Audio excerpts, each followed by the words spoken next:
Good morning. I'd like to call the meeting to order and ask the clerk to do a roll call, please. Councillor Shortreed, Present. Councillor Dayu, Here. Councillor Barry, Here. Deputy Mayor Danielson, Present. Mayor Moffat. Present, thank you. May I have a mover and a seconder to approve the agenda? Deputy Mayor Danielson and Councillor Shortreed. Moved by Deputy Mayor Danielson, second by Councillor Shortreed, be it resolved the July 15th, 2021 council meeting agenda be approved to circulate. All in favor? That's carried, thank you. Are there any disclosures of pecuniary interest today? Seeing none, mayor's remarks, don't have much to say today. May I have a mover and a seconder for the adoption of the minutes of the previous meeting? Councillor Dayu, Councillor Barry. Moved by Councillor Dayu, second by Councillor Barry, be it resolved that the June 17th, 2021 regular council meeting minutes be approved to circulate. All in favor? That's carried, thank you. May I have a mover and a seconder to move into a public meeting? Councillor Shortreed, Councillor Barry.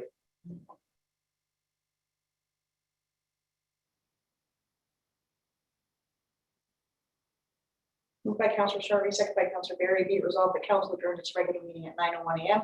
to proceed into a public meeting for the purposes of zoning bylaw amendment application Gordon H. ZBA 321, part of lot 27, concession 4, geographic township of Stanton. All in favor? That's carried, thank you. And we will bring in Mr. O'Callaghan. We also, for council's information, we have two people joining us, a member of the public and the agent for the applicant.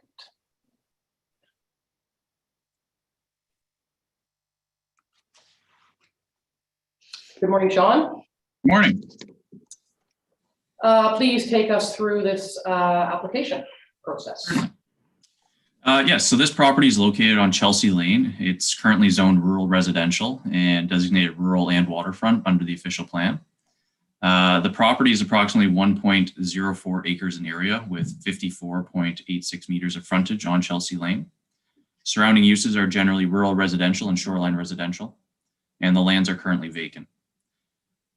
The property is currently zoned rural residential and the applicant's proposing to construct a single family dwelling. However, section 4.12.1 of our zoning bylaw requires vacant lots to have frontage along an improved public street in order to be considered eligible for development.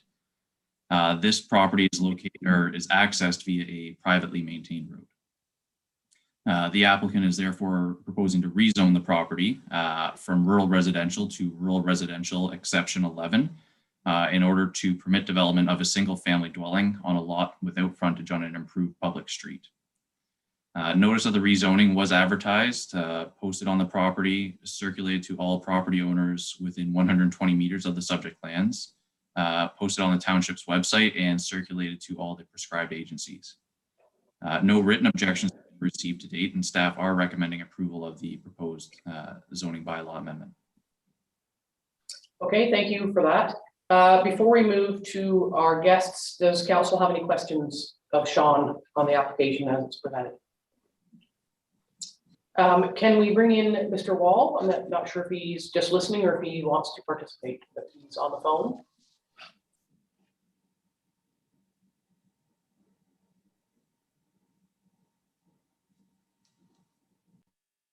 Hello, good morning. Good morning, Mr. Wall.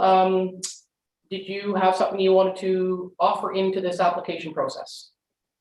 I did and I didn't. I'm more interested in just sitting in and listening. Okay. We own the vacant lot beside that and a house across the street. We've never been involved in this before, but I was talking to Sean the other day, and it sounds like there's not much we can do as far as objecting to this. So we'll just listen in. Okay, that's fine. Sean, did you? Yeah, I just want to clarify, you certainly are within your rights to object to the application. When we were discussing the application yesterday, the concerns were more around tree removal on the subject property, which is a private piece of land. So I only express that that may not necessarily be a valid objection from a planning perspective, but you're still certainly within your rights to object to the application should you wish to. Okay, well, yes, I guess we would like to object, just, I guess for our own reasons. It's just, this neighborhood is getting built up too quickly. And, It's a plan of subdivision, though. That's the challenge, is that, you know, the community is changing and it's evolving and lots more people are moving and choosing to build. So as Mr. O'Callaghan has pointed out, if your concern is around, you know, change or tree cutting, those both go hand in hand with growth and development and are not valid planning reasons to deny an application. Mr. O'Callaghan? Yeah, sorry, Sean, go ahead, please. Yeah, and also just to clarify, no relief is being sought from the setback requirements or other portions of our zoning bylaw. The only relief being sought is the fact that the property has frontage on a private street and not a street that's maintained by the township. So,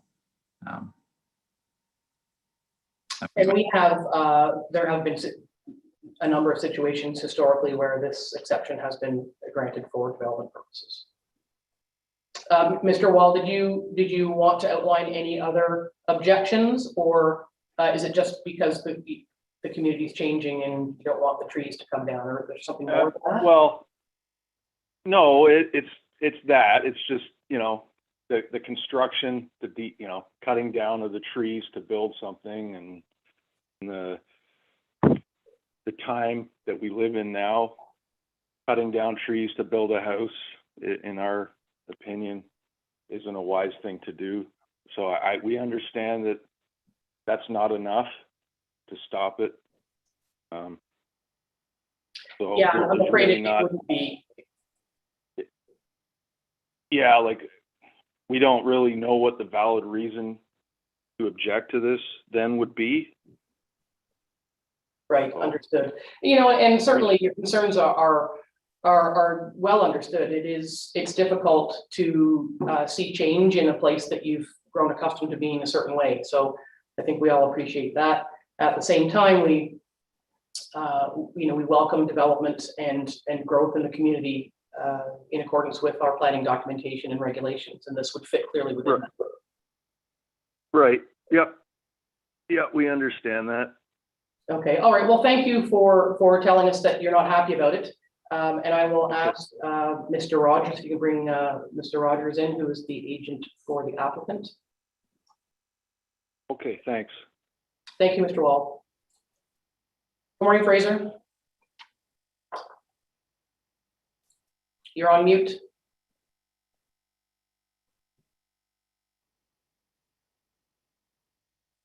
There you go. There you go. There, I'm technologically challenged, Madam Mayor and councillors. I still refer to my TV remote as a clicker, so you know how far back that goes. First of all, good morning, Madam Mayor and councillors. I'm Fraser Rogers from the legal firm of Bishop and Rogers in Halliburton. Mr. O'Callaghan has set out the reasons for the rezoning. My client, Ms. Gordon, the owner of the vacant parcel, has entered into an agreement to sell the vacant parcel, scheduled to close on or before September 15th, 2021. That agreement is conditional upon the purchaser being able to obtain a building permit. And that's the reason that on behalf of my client, we filed a rezoning application. I have nothing, quite frankly, to add to the comments from Mr. O'Callaghan, your municipal planner, who I understand is recommending approval. I'm not bringing any outside planning evidence or quote experts in. I'm sure council does not want to hear from basically lawyers for a long time, let alone outside municipal planning experts. So I quite frankly have nothing more to add. The lands were certainly intended for development. As I believe you're aware, it's consistent with other homes in the area on the same plan of survey, and I believe there's been other rezoning applications as well that have been approved on the same plan of survey. So I have nothing more to add, Madam Mayor or councillors. I'm open to any questions, obviously, that you may have. Thank you very much. And just for reference, I also call it a clicker. So we're in the same camp there. Members of council, any comments, concerns, reflection on the comments from Mr. Wall or Mr. Rogers on this matter? Okay, well, I will thank Mr. Wall and Mr. Rogers for their attendance and ask for a mover and a seconder to resume the council meeting. Councillor Dayoum and Councillor Shortleaf. Will Go ahead, Mr. Rogers. Sorry, will this matter be further considered by council and a decision today, Madam Mayor? You're going to hear that in about 30 seconds. Oh, okay, sorry, I apologize. No, that's okay. We have a mover and seconder to resume. Yep. Moved by Councillor Dayoum, second by Councillor Shortreed, be it resolved that the public meeting be adjourned at 9:10 a.m. and the regular meeting resumed. All in favor? That's carried. May I have a mover and a seconder to receive Sean's report? Councillor Shortreed, Councillor Berry. Moved by Councillor Shortreed, second by Councillor Berry. Be it resolved that council acknowledge receipt of report PL 3921 regarding the rezoning of lands located at part of lot 27, concession 4, geographic township of Stanhope, submitted by Sean O'Callaghan and dated July 15th, 2021. And the council directs a bylaw be brought forward for consideration during its regular meeting. All in favor? That's carried. May I have a resolution to go back to the regular meeting? So a mover and a seconder. Did we do that already? Yeah, we just need a mover and seconder. Oh, for the bylaw. Got my notes out of order here. A mover and a seconder for the bylaw. Councillor Shortreed, Deputy Mayor Danielson.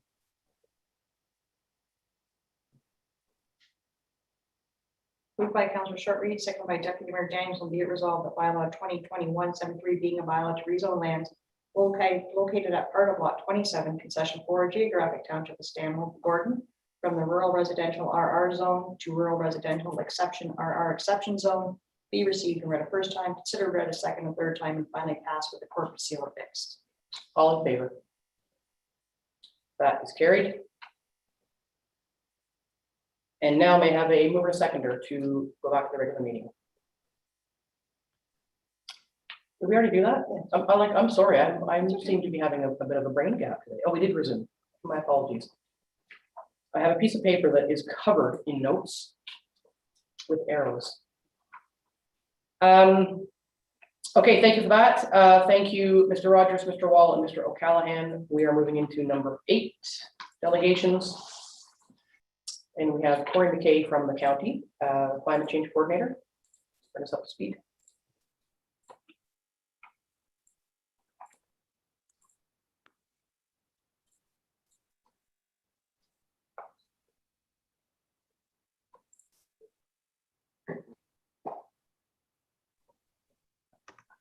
Good morning, Mayor Moffat and members of council.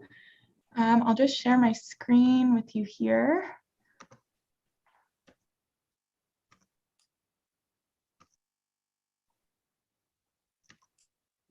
Great. So this morning I will be providing an update on corporate climate change mitigation planning for you.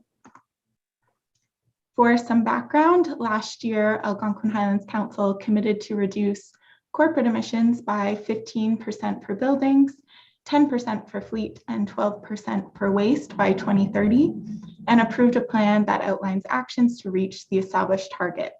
So we are now in the implementation and monitoring stages of this plan. The first component of my presentation speaks to a potential electric vehicle charging station at the Township office on North Shore Road. In April, Council directed staff to explore the charging as a service approach, where the IV network would own and operate the charging stations, and the municipality would act as a site host by having the station on their property. The importance of installing an EV station is threefold. First, transportation is the dominant source of greenhouse gas emissions in the county.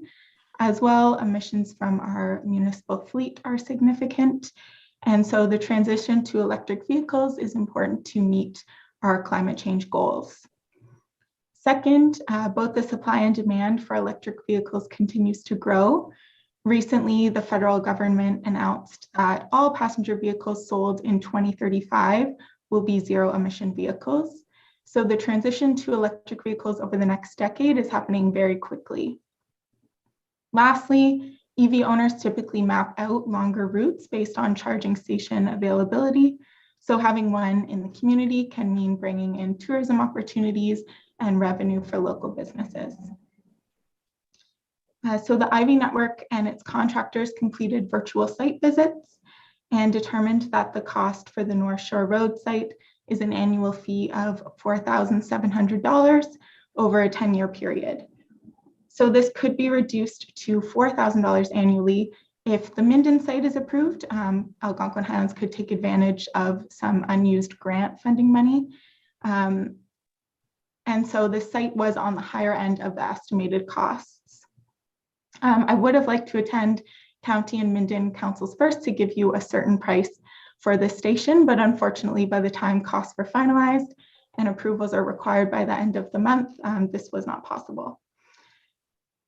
The only cost to the municipality in addition to the annual fee would be for electricity use, and this is recovered through user fees. So typically, the public is charged around $2 an hour for use, while electricity consumption costs about 80 cents an hour. So the rest of this revenue can be used to cover the annual fee. It's estimated that each port would need to be used around 5.5 hours each day for the higher price, or 4.5 hours each day for the lower price to recover the full cost of the annual fee. If council wishes to enter into an agreement with Ivy, installation would take place this fall. For an updated greenhouse gas inventory, corporate emissions for the township have remained stable during 2019 and 2020, overall decreasing by 1%. Fleet emissions have fluctuated a bit, rising in 2019 and declining in 2020. Building emissions decreased by 20%. As you can imagine, with the pandemic and the closure of community centers, we did see a decrease in energy consumption. Waste emissions have remained stable. Typically, we would expect them to go up in 2020 with increased visitors and residents in the area. However, the residential waste in Algonquin Highlands was outweighed by the decrease in bulk waste from camps and resorts. To highlight some initiatives that have been completed in the past year, the county has been focused on implementation of a green fleet policy. One component of this is an anti-idling initiative, and since last year, we've noticed about a 20% reduction in idling for our municipal fleet. Another focus of this is vehicle purchasing. So the county replaced a pickup truck with a plug-in hybrid SUV, and so far has calculated about a 77% reduction in fuel consumption in the new vehicle as compared to the old vehicle. And lastly, of course, the exploration of potential EV charging stations across the county. For some local initiatives, there have been joint education campaigns on waste reduction among the local municipalities, the county, and the library. Local municipalities have also implemented a joint Waste Wizard app. And lastly, Algonquin Highlands is piloting the Food Cycler program, which is a new method for diverting organic waste. So it's one of the best things we can do when it comes to corporate climate change mitigation planning. Along with the greenhouse gas inventory update becomes an option to reconsider the target. So two other targets are presented to council for consideration. A 30% reduction target, which is in line with the provincial target and limiting warming to 2 degrees, as well as a 45% reduction target, which is in line with the new federal target and limiting warming to 1.5 degrees. The current target recognizes the challenges associated with reducing emissions with a growing population, as well as some challenges we face as a small municipality in a rural area. However, we'll also see impacts from external policy, social, and technology changes.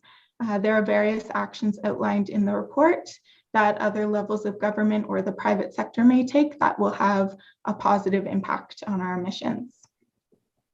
The higher targets outline the science behind why ambitious action is so necessary, and each year councils will have an option to revisit their targets. And lastly, for a more broader update, by the end of this year, councils can expect to see a draft corporate adaptation plan, as well as a community-wide greenhouse gas inventory and a path forward for our community plan development. So that's it for me, but I'm happy to answer any questions. Thank you very much for the presentation. Questions, comments from council? Councillor Barry. Thank you. It was a great presentation. My question is, how do you calculate the update in the greenhouse gas emissions when there's an increase in population? Like how does that work? So when you're factoring in what's happening with people sort of becoming here with waste with waste that's coming into the landfill, as well as just population, how do we stay stable when that is happening? Yes, this came up at the council meeting in Highlands East this week as well. Obviously, we are seeing more population growth than we anticipated when we first started this process. So one way we can measure our emissions is per capita emissions. So this takes total emissions divided by population. And so this can sort of measure where our emissions go relative to our population. So this could be done for our corporate inventory as well as our community inventory. Thank you. Other questions? Councillor Dayu, did you have your hand up? Please go ahead. I did. Thank you very much. Great presentation. The question that occurred to me as I was reading through the documents before the council meeting was about if and how you were able to calculate or estimate how greenhouse gas emissions at the corporate level may have been transferred from our own municipal offices and county offices to people's homes during the work at home period.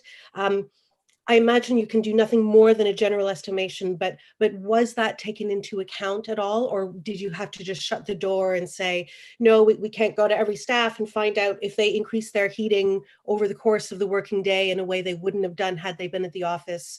Yeah, if you could speak to that, that would be very helpful.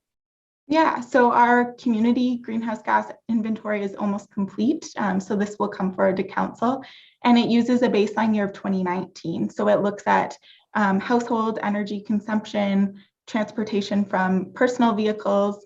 And so 2019 was a pre-pandemic year, but then as we update the baseline, which may happen about every 5 years, we see the changes from there. So in our corporate inventory, we don't look at the homes or personal vehicles of staff. So unfortunately, we won't be able to see that direct translation. Okay, no, that's just fine. And the second question I had, although it's a question or probably hedging more towards a comment regarding the EV station. I'm really excited about that. I wonder, we've had a long conversation about placing it at North Shore Road, but in looking at the presentation and seeing how long it takes to charge a typical vehicle and recognizing that there are not a great deal of resources or shops around the North Shore Road area or necessarily a place to sit to stay warm in the winter months. I wondered if Dorset might be an appropriate second option in the future where people could access shops, get into the community center, look at the library, the library wall, have a coffee, etc. And if you think that might increase the number of hours per day that we would really like to see this station being used. Yeah, I agree that I'm not as familiar with North Shore Road, but I would be concerned about, is there enough places to go for a 2 to 4 hour period? And again, this isn't our one-time shot at EV charging stations. So certainly Dorset is something that can be explored in the future for implementation. Excellent, thank you. Yeah, and we did speak about that. We spoke about Dorset being an option and the airport as well. So there are a couple of other locations that, may have a bit more for people to do.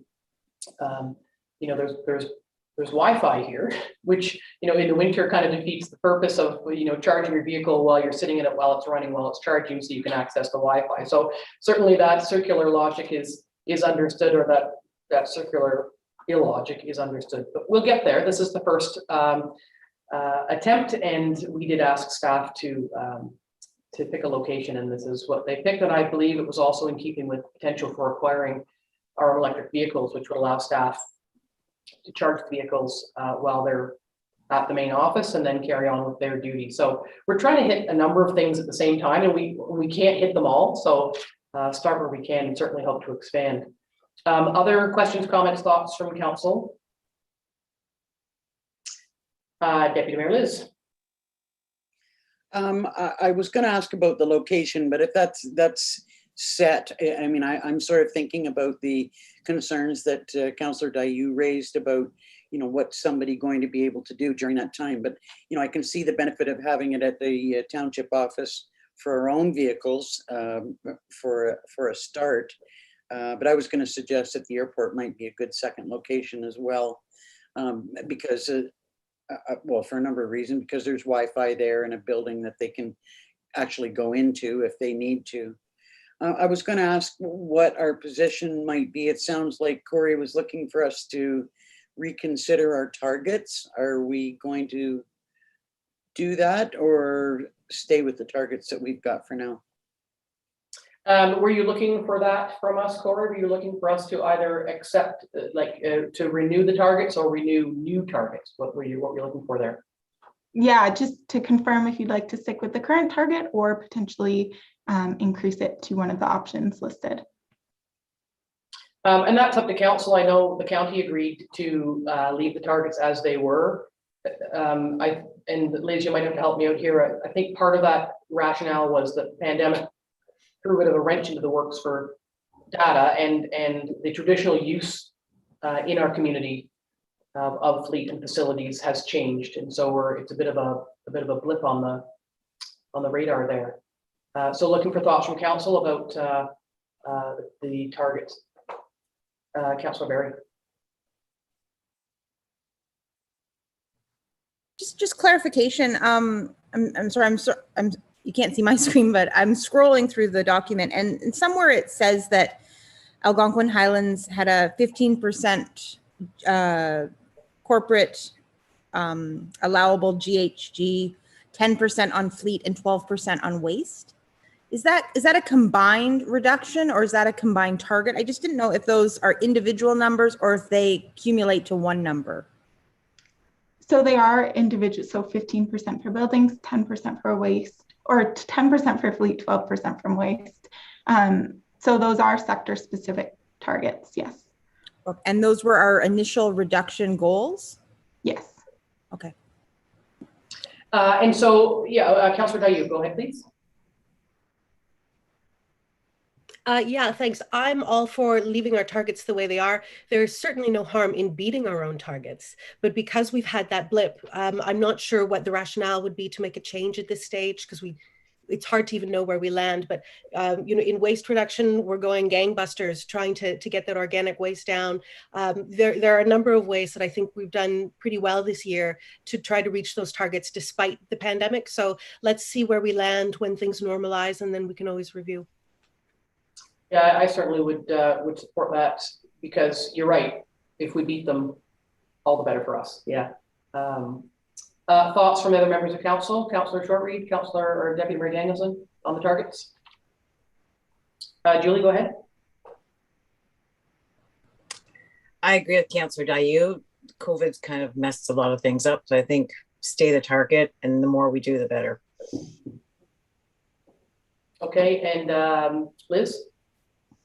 Yeah, I think I agree. I certainly wouldn't like to see us set targets that the province and the federal government have set. I think that they're at this point in time, they're really aggressive, and I'd like to see how, when things kind of level out, how we make out. So if we were to increase them, I wouldn't want them to go up too much for all the reasons that everyone has just said. So I'm satisfied with staying where they are. Okay, Councillor Barry. And just to be clear, we've agreed at 15%? Is that correct? So 15% is the buildings target, 10% is the fleet target, and 12% is the waste target. Collectively, that's probably around 12% because waste is the dominant source of emissions. But whereas the county has one 15% target, Algonquin Highlands has sector-specific targets. Okay.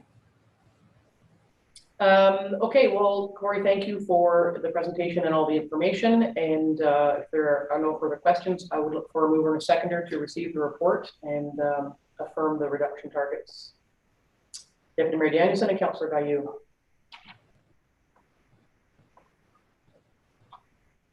Moved by Deputy Mayor Danielson, second by Councillor Gaillou. Be it resolved, Council authorize the execution of an agreement with Ivy for the installation of one dual port charging station at 1123 North Shore Road, and directs a bylaw be brought forward to approve the agreement, and that Council accepts the corporate climate change mitigation annual report as information. And further, Council confirms the greenhouse gas emission reduction target for 2030 has been reviewed, and further, the Council confirms its current greenhouse gases target as set. All in favor? That's carried. Thank you. Thank you, Corey. Thank you.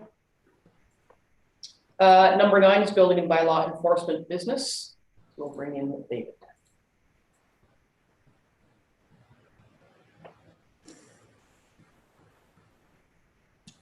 Good morning, David. Good morning, Mayor and Council. How are you? Wonderful. I think we are all well.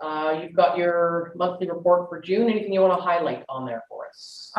One of the things that's come out lately regarding bylaw complaints is HIP camps, which is where people have vacant land and now they're renting it out to people to come and camp. So we've had quite a few of those lately. So we are following up on them. Some of them are a little more difficult because of water access, but it seems to be a popular thing going on right now. So we have been getting quite a few complaints regarding that. And other than that, it's just been really, really busy. And it's not going to slow down for anyone, I don't think. Does not appear to be, Mayor. Any questions from council for David? Liz, go ahead. I just had a kind of, I was wondering about the description of a commercial cottage. What does that mean? Like it's a Airbnb type of property, is it? If I may, through you, Mayor, what it actually is one of our resorts has taken down one of their commercial cabins and they've rebuilt it. Okay. Any further questions for David? May I have a mover and a seconder to receive the report? Councillor Shortreed, Deputy Mayor Danielson. By Councillor Shortreed, second by Deputy Mayor Danielson. Be it resolved that Council acknowledge receipt of building bylaw report BLDG 1421 regarding monthly activities for the month of June 2021, submitted by David Rogers and dated July 15th, 2021. All in favor? It's carried. Thank you. Thank you, David. Thank you, Mayor. Thank you, Council. Item 10 is Parks, Rec and Trails business. So we'll bring in Mr. Card.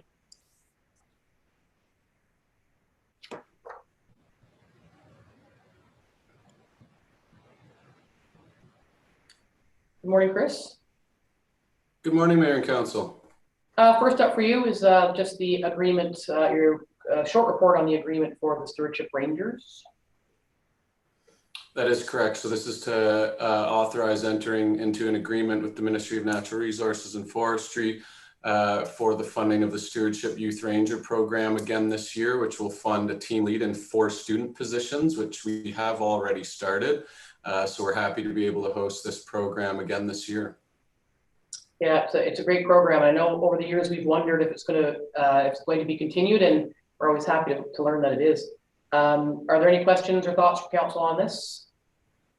And seeing none, may have a mover and a seconder to receive this report. We'll see the bylaw at the end. Councillor Shortreed and Councillor Gaillou, thank you. Moved by Councilor Shortley, second by Councilor Diu. Be it resolved, Council acknowledge receipt of Parks, Recreation, and Trails Report PRT 1321 regarding Stewardship Youth Ranger Program Transfer Payment Agreement submitted by Chris Carr dated July 15th, 2021, and further council authorizes a bylaw be brought forward to enter into an agreement with the Ministry of Natural Resources and Forestry for the purpose of the Stewardship Youth Ranger Program. All in favor? That's carried. Thank you. Next up for you, Chris, is monthly activity report, and just like everybody else, lots going on. Anything you want to highlight? The past month, we've been able to onboard a number of staff and get them trained. That's associated with the Ranger program, as well as trail techs, updating messaging and regulations, et cetera, relative to COVID, along with the EOC. And now into campsite maintenance for an extremely busy season. We're looking at an 80% increase in revenue at the moment over last year at this same time. Yeah, certainly access to the outdoors and camping, you know, as David mentioned, the HIP camp, I think, has been a burgeoning idea in the vacuum left by the closures of campsites through the pandemic. So we're seeing some real changes in land use there. But we'd like to see the revenue, that's for sure. Questions from council on anything in Chris's report? Councillor Dayu.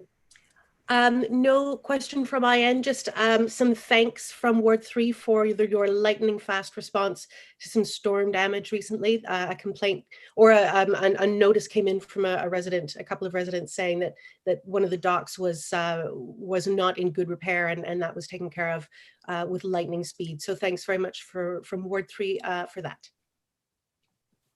That's great. Thanks, Councillor Barry.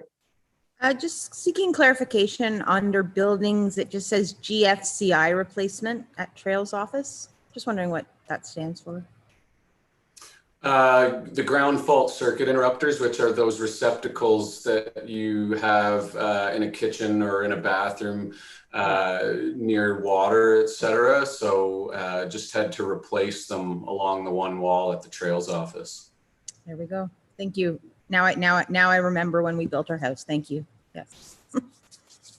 Anything further on Chris's report? May I have a mover and a seconder to receive it, please? Councillor Shortreed, Deputy Mayor Danielson. Moved by Councillor Shortreed, second by Deputy Mayor Danielson. Be it resolved that council acknowledge receipt of Parks, Recreation, and Trails Report PRT 1321 regarding monthly activity report submitted by Chris Carr dated July 15th, 2021. All in favor? It's carried. Thank you, Chris. Thank you. Have a good day. You too. Number 11, Public Works Business is next. We'll bring in Mr. Bergstrom.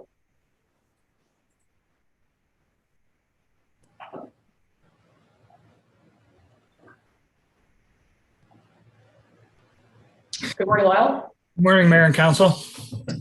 First up for you is your activity report for June. As I've mentioned already, it's, you know, continues to be very busy. Is there anything on your activity report that you'd like to highlight?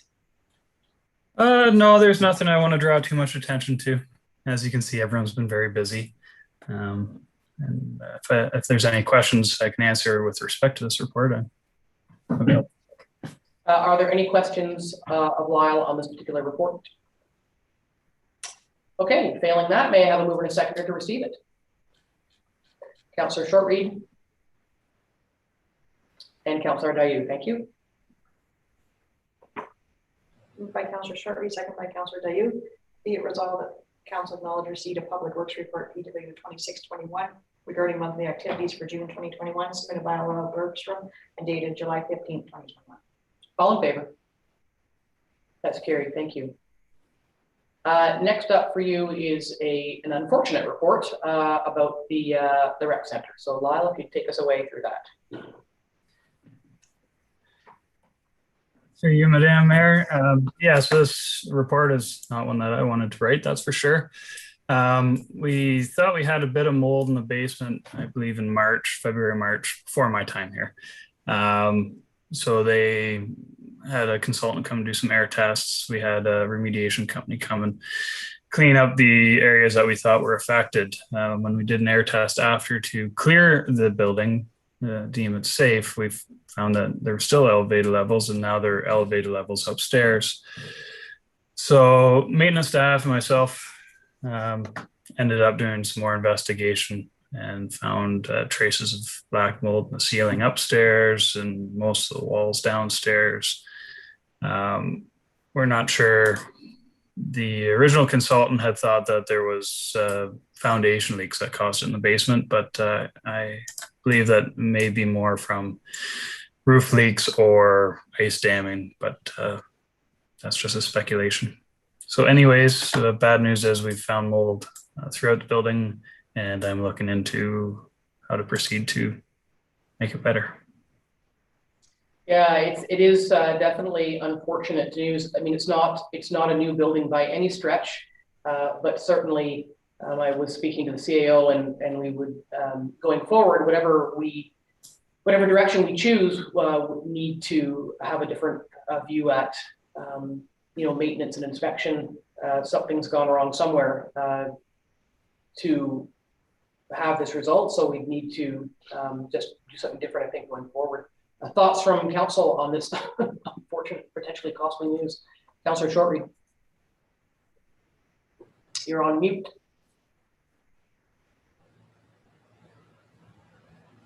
Julie, you're on mute. I'm sorry. I just wanted to let you have to Lyle start know. again now. Girly, eh? I just wanted to let Lyle know that for as long as I can remember, probably at least 10, 15, maybe 20 years, there's been a dehumidifier constantly running in the basement there. So just because I don't think there's been people that have been around that long, but I know that it's been there for years. So there has been water problems for a long time.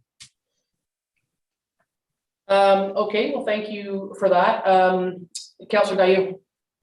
I have to say I balked when I saw that we've already spent 19,000 on this. And I wonder if you know what the difference would be between another assessment of the building from the one conducted in March. In the background, it's written in March, staff retained an environmental consultant to complete a mold assessment. I would have thought that they would have hit all of the, tick boxes that the next environmental consultant would hit. So what's going to be new to warrant the additional expense? Through the mayor, the assessment that was done was visual and an air test. It was non-invasive in nature. I wasn't privy to the scope that they were hired on or the premise that they were hired for. When they've come back, I've asked them to provide me with a cost estimate to do a full building envelope assessment, because obviously it's not just a mold issue, it's another issue that's causing a moisture problem within the building, creating mold. They didn't come back with a very good proposal. They basically said, we'll do an invasive inspection, which we've already taken on internally because we had an issue with spending a lot of money on somebody to poke holes in the wall, which we were quite competent at doing.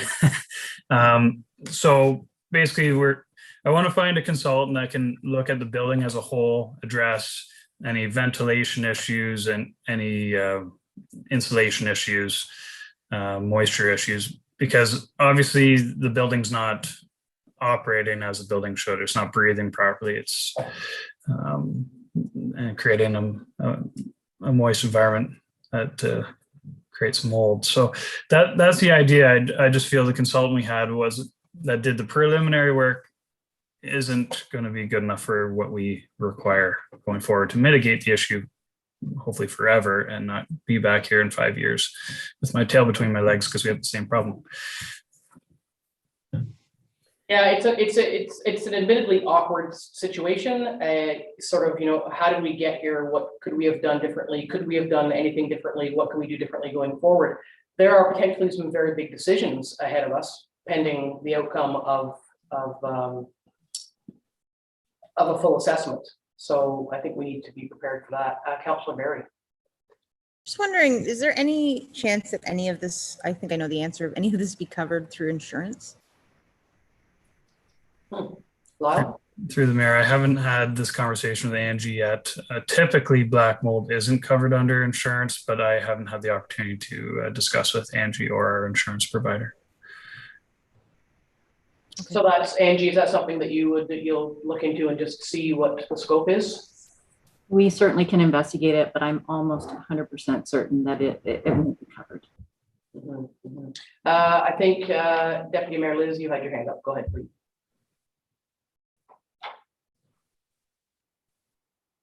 I've got this suspicion that, when we have another consultant come and do a fulsome inspection of the overall building, that we're going to be looking at a really substantial cost. And if it is, so, I mean, obviously we've got to fix it, but I'm just wondering if that's going to come back to us. Because, well, as our mayor said, we've got some big decisions ahead of us, and it might tie into making those decisions depending on how much money we're looking at. Sorry, did you mean you're hoping that the consultant's report comes back to us? Because of course it would. Is that what you were saying, or did I miss that? Yes. Yeah, I am. Oh yeah, no, of course, yeah, of course it will. I mean, the report will come back to council because there'll have to be, the scope of the problems would be laid out with, I would assume, Lyle, some mitigation strategies being proposed attached to that, or not, depending on the extent.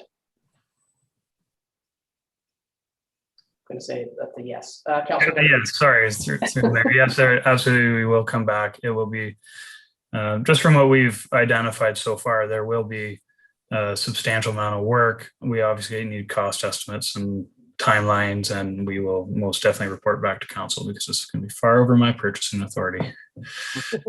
Yeah, that's right. Beyond your pay grade. Councilor Dayu.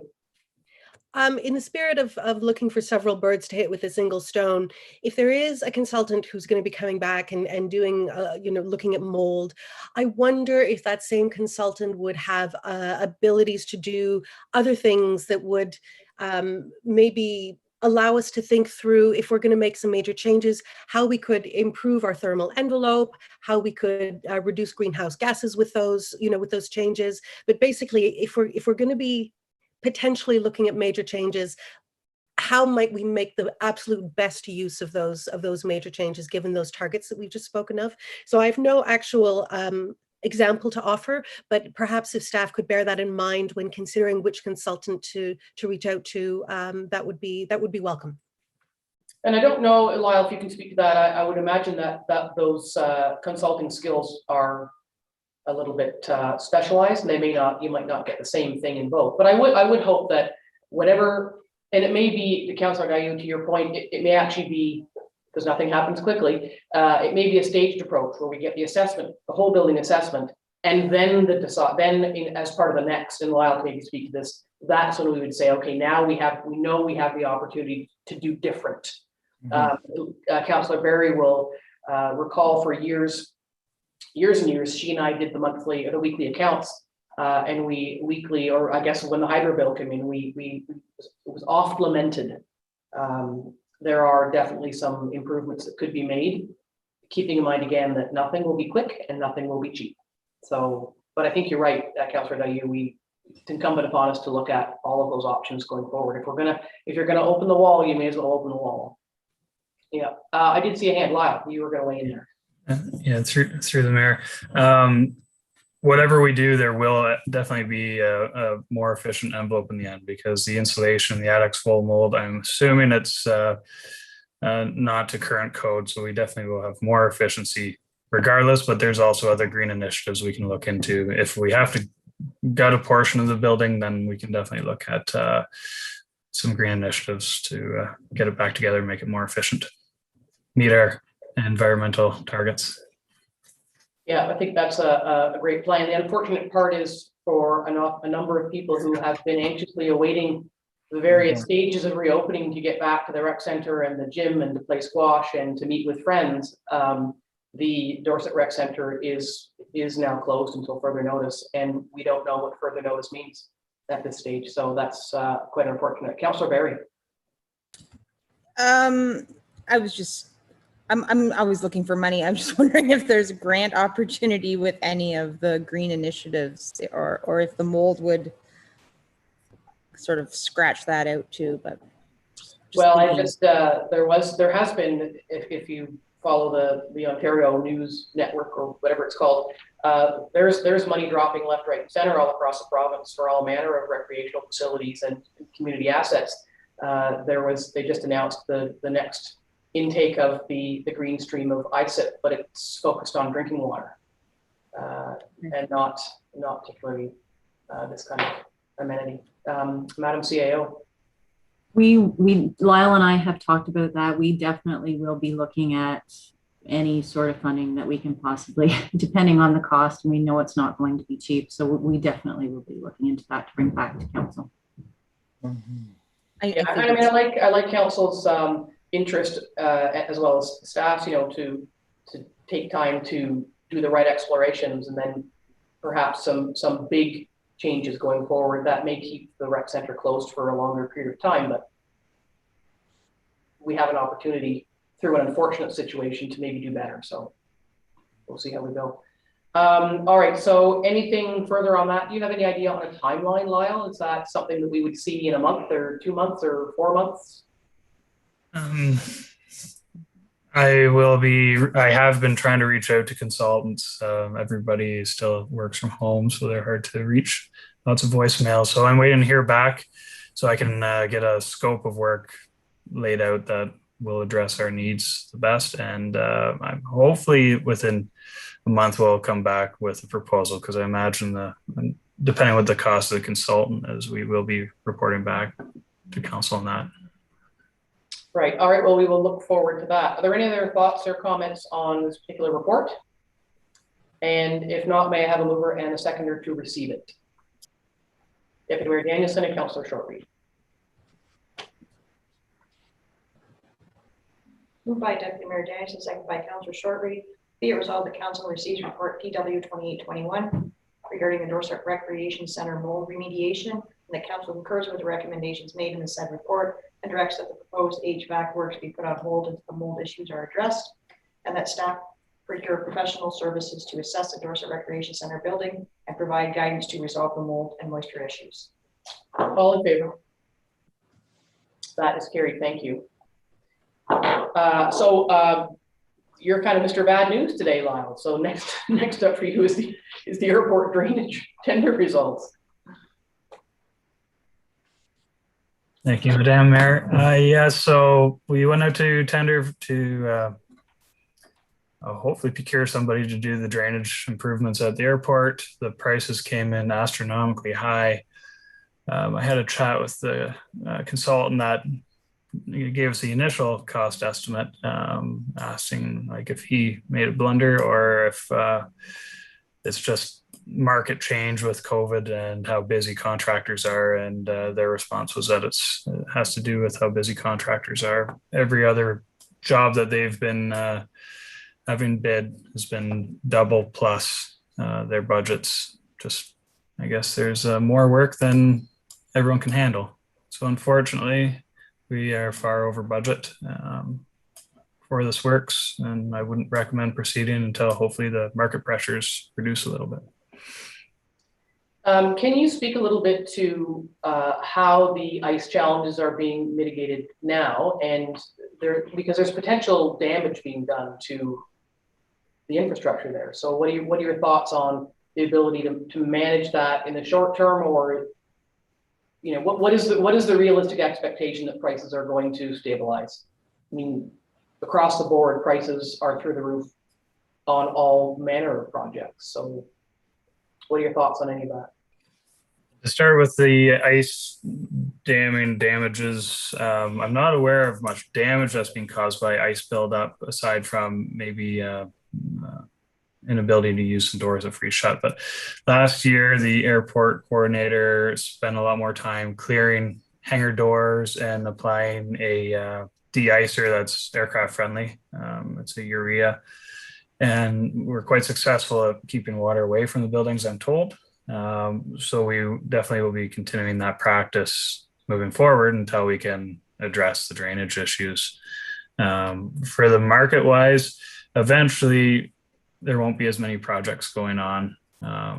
There's a huge spike in construction private, and public, and talking to some companies that used to be purely working for the governments and public agencies are doing a lot of private multi-million-dollar landscape jobs rather than doing their paving and road construction jobs, because there's a lot of demand for all these new cottages and such. So I do believe that prices will come down. The unit prices that I saw within these tender submissions were just astronomical. So I couldn't in good faith suggest that we go ahead with them when we've been making do with the existing issues for quite some time. I think that we can continue suffering a little bit dealing with the ice and water issues until this is more affordable. But that's totally up to council if there's Yeah, thank you for that. So what would council like to do? The operations manager is recommending to let it go for now, keep an eye on it. Possibility of some funding coming forward, and so looking for thoughts. Deputy Mayor Liz. I've got to say that initially my thinking was that we should proceed with the project.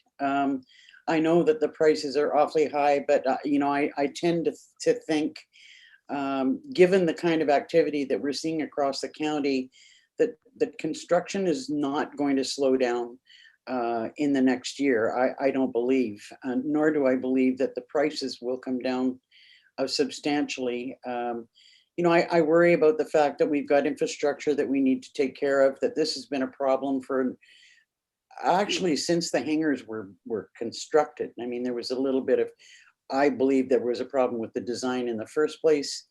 And I know how much money went into the doors for the hangars.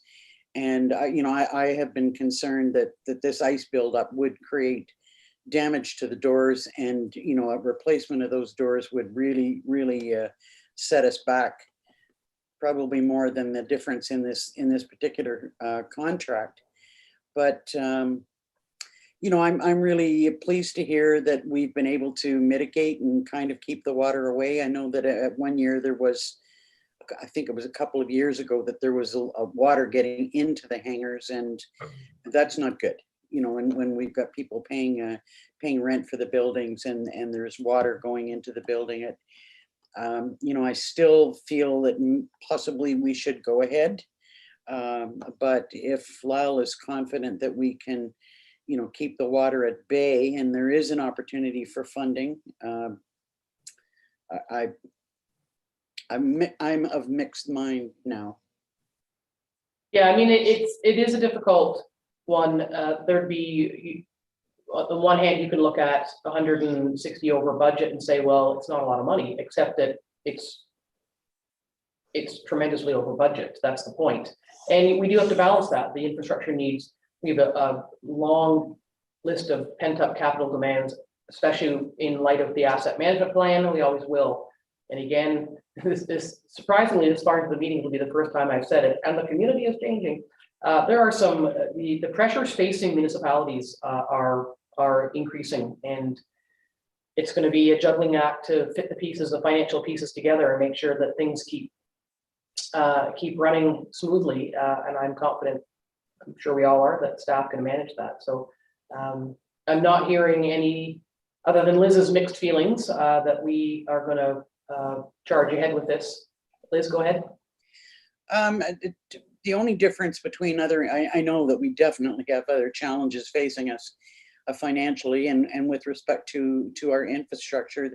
The only difference here is that this is infrastructure that we are leasing out. It's not simply ours to fix, and there's another component to it. So I guess I'm wondering if there have been any substantial concerns raised by the tenants. Lyle? Through the mayor, I have not heard any concerns myself, albeit I've only been here 2 months, so I haven't had the opportunity. But the airport coordinator hasn't brought that to my attention anyways. There, historically, hangars get water in them because the walls go right down to the ground. But obviously we want to preserve these as best as we can because they are very nice buildings. we can do our best to mitigate, or we can look at other solutions, or maybe we break the contract in half if we're really worried about the new hangars. Then maybe this contract included drainage around the new hangars, burying the downspouts, piping them to the ditch. It also included removing asphalt around the old hangars, removing some catch basins, regrading and paving all around the hangars because the approaches were just narrow driveways. So there's kind of two elements to this one contract. Councillor Berry. Interesting that Lyle says about breaking or splitting the contract. I did wonder if there was a way that something like moving water through, eaves and that, if that could be looked at sort of now, and then the groundwork could be done at another time, maybe with funding attached to it. That was a thought I had as well. But I guess the question that you have to ask is if the overall project is that much over budget, then half the project will also be over budget. So you may get work done for what appears to be a lesser amount of money, but in fact, it's still an inflated cost due to the increases because of COVID. So it may look like a win, but in reality, it may not be. It'll get work done, and it might look better with the dollar sign. But what are council's thoughts on that? I think Councillor Dayu, I saw your hand. Indeed, but I wasn't going to comment on splitting the project. So if you wanted to wrap that up first, then by all means. Yeah, sure. So is there interest in that at all? Considering that I'm not sure that there'd be a win there financially, just look better. Liz. It might be worth investigating to see if we went back to the contractor and said, we're going to split the contract, and, is there would they consider submitting different pricing? Would it change their pricing for that portion of it? Might make it worse. Because it's a smaller job. Lyle? Yeah, through the mayor, I've been faced with this many times in the past. Anytime you reduce scope, you're really at the mercy of the contractor, because we put out a tender saying what we wanted. And usually a contractor wants to do work, but it will be at a higher rate because it's a smaller scope in the past. But I definitely will have the conversation if that's the way we want to go. That's no problem. What would council like to do around the splitting? Yes or no? I'm personally not sure I see the value, because I agree, smaller scope, bigger price, because you have to mobilize machinery for less revenue. So that always is a factor. Councillor Berry. Just to clarify, we were not successful in a previous grant application for the same project. Is that correct? Yes. That is correct. We're not successful. So holding out for a grant that we were unsuccessful the first time makes me a little bit nervous, where, if the work needs to be done, and if it's put off and it's creating more damage, that's also a concern. So if the project is split in half and it still ends up being a lot of money, it could end up being even more money if we wait. Yeah, so a couple of things there. I think Lyle said that there is not damage being done, and he can maybe speak to that. There is no identified grant that's being held out for. It's just keeping the grant radar circling, so that if something does come up, there is, in relation to COVID, there's money being dropped all the time.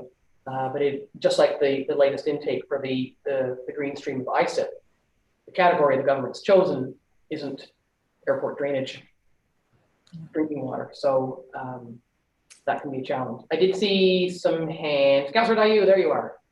Yeah, just on that, and I fully trust Kyle and Angie to keep an eye on this. What I would hate is for us to delay this project too long and require another study to be done to make sure that it's at the same point it was at the last time we did the study, and have to put out for more tenders, and which means more money, more staff time. So if there's a risk that that's going to happen, then I suggest we just proceed. But I absolutely trust staff to know all about that. And my general comment is, I see this cost, and I find it rather devastating, actually. I think it's a huge amount of money. And I look forward to the next opportunity we have to discuss how this airport is owned and how it's funded. Maybe there are other means we could consider for how we meet these costs, because I don't feel it's an appropriate ask for the Algonquin Highlands taxpayer to foot these sorts of bills. So I look forward to that. I do believe that we must continue to update and keep up the assets that are under our wing. And so this falls clearly in that category at this time, but I look forward to our future strategic discussions on the airport. Yeah, thank you for that. And Will, that comes up in Angie's report a little bit later on. Madam CAO. I just want to point out that if council is in any way thinking about giving the go-ahead on this project, just a reminder that the original funding was coming from reserve. And so the additional money would not be a hit on the budget. It would just come, the additional money would come from the airport. Mm-hmm. That's a good point, and yet we are still obligated to say that it's still money that we, took from the public to put into a reserve, and it is a substantial reserve that was set up a number of years ago for the bigger, longer term plans at the airport. So I'm not really sure where council has landed in terms of what you'd like to do. So the options are just let it go for now, pending further investigation or possible funding opportunities or different ways to fund it. The other option is splitting it in half, recognizing that doing so could increase the cost of just the drainage portion of it, which will get a job done, but is not a win in the financial column necessarily. And the third one is lay it aside for now or defer for now and see if we're going to have an airport discussion when we talk about Angie's report a little later on, and see if we can plug those together for a bigger conversation in the next few months. So what would council like to do? Liz? Your option 1 and option 3 were much the same, and you didn't give us an option to go ahead. Oh, of course. It's if there's an option, if somebody wants to suggest that, by all means, that's absolutely an option. So there's 4. 1 and 3 are similar. 4 is go ahead. So Lisa Berry. I support Lyle's recommendation of waiting and seeing what happens and still keeping our ears to the grant line and that type of thing. I support that. And we keep in mind too that it's not a matter of, if that's what council wants to do, it's not a matter of defer the project and then let it drift off into the ether. It's defer it pending further investigation of other options, including keeping an eye on the funding prize, which is becoming increasingly, there's lots of it, but it's becoming increasingly difficult to get. Councillor Dayu. Thank you. Yes, I thoroughly defer to staff recommendation on this. I think there's an awful lot of operational knowledge that has gone into this recommendation that I certainly couldn't match in terms of my own knowledge. So if staff believe this is the best way forward, then I support that. Councillor Shortreed. I also agree with Lyle's recommendation. Okay, well that carries the day then, and but we will definitely keep our eye on opportunities going ahead. What we don't want to do is have to defer, many more projects, which we just get replaced with something else that needs doing. So this is a self-perpetuating list, no different than home ownership, just on a bigger scale. So that's what we'll do. If I can have a mover and a seconder to accept the recommendation and the report, Councillor Berry and Councillor Shortreed.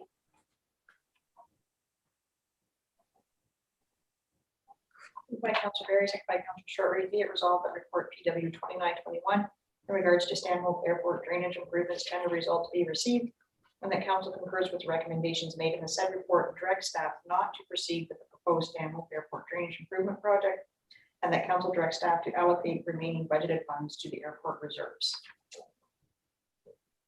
All in favor? Opposed? That's carried. Thank you, Lyle. Next up is fire services business, and we will bring in the fire chief.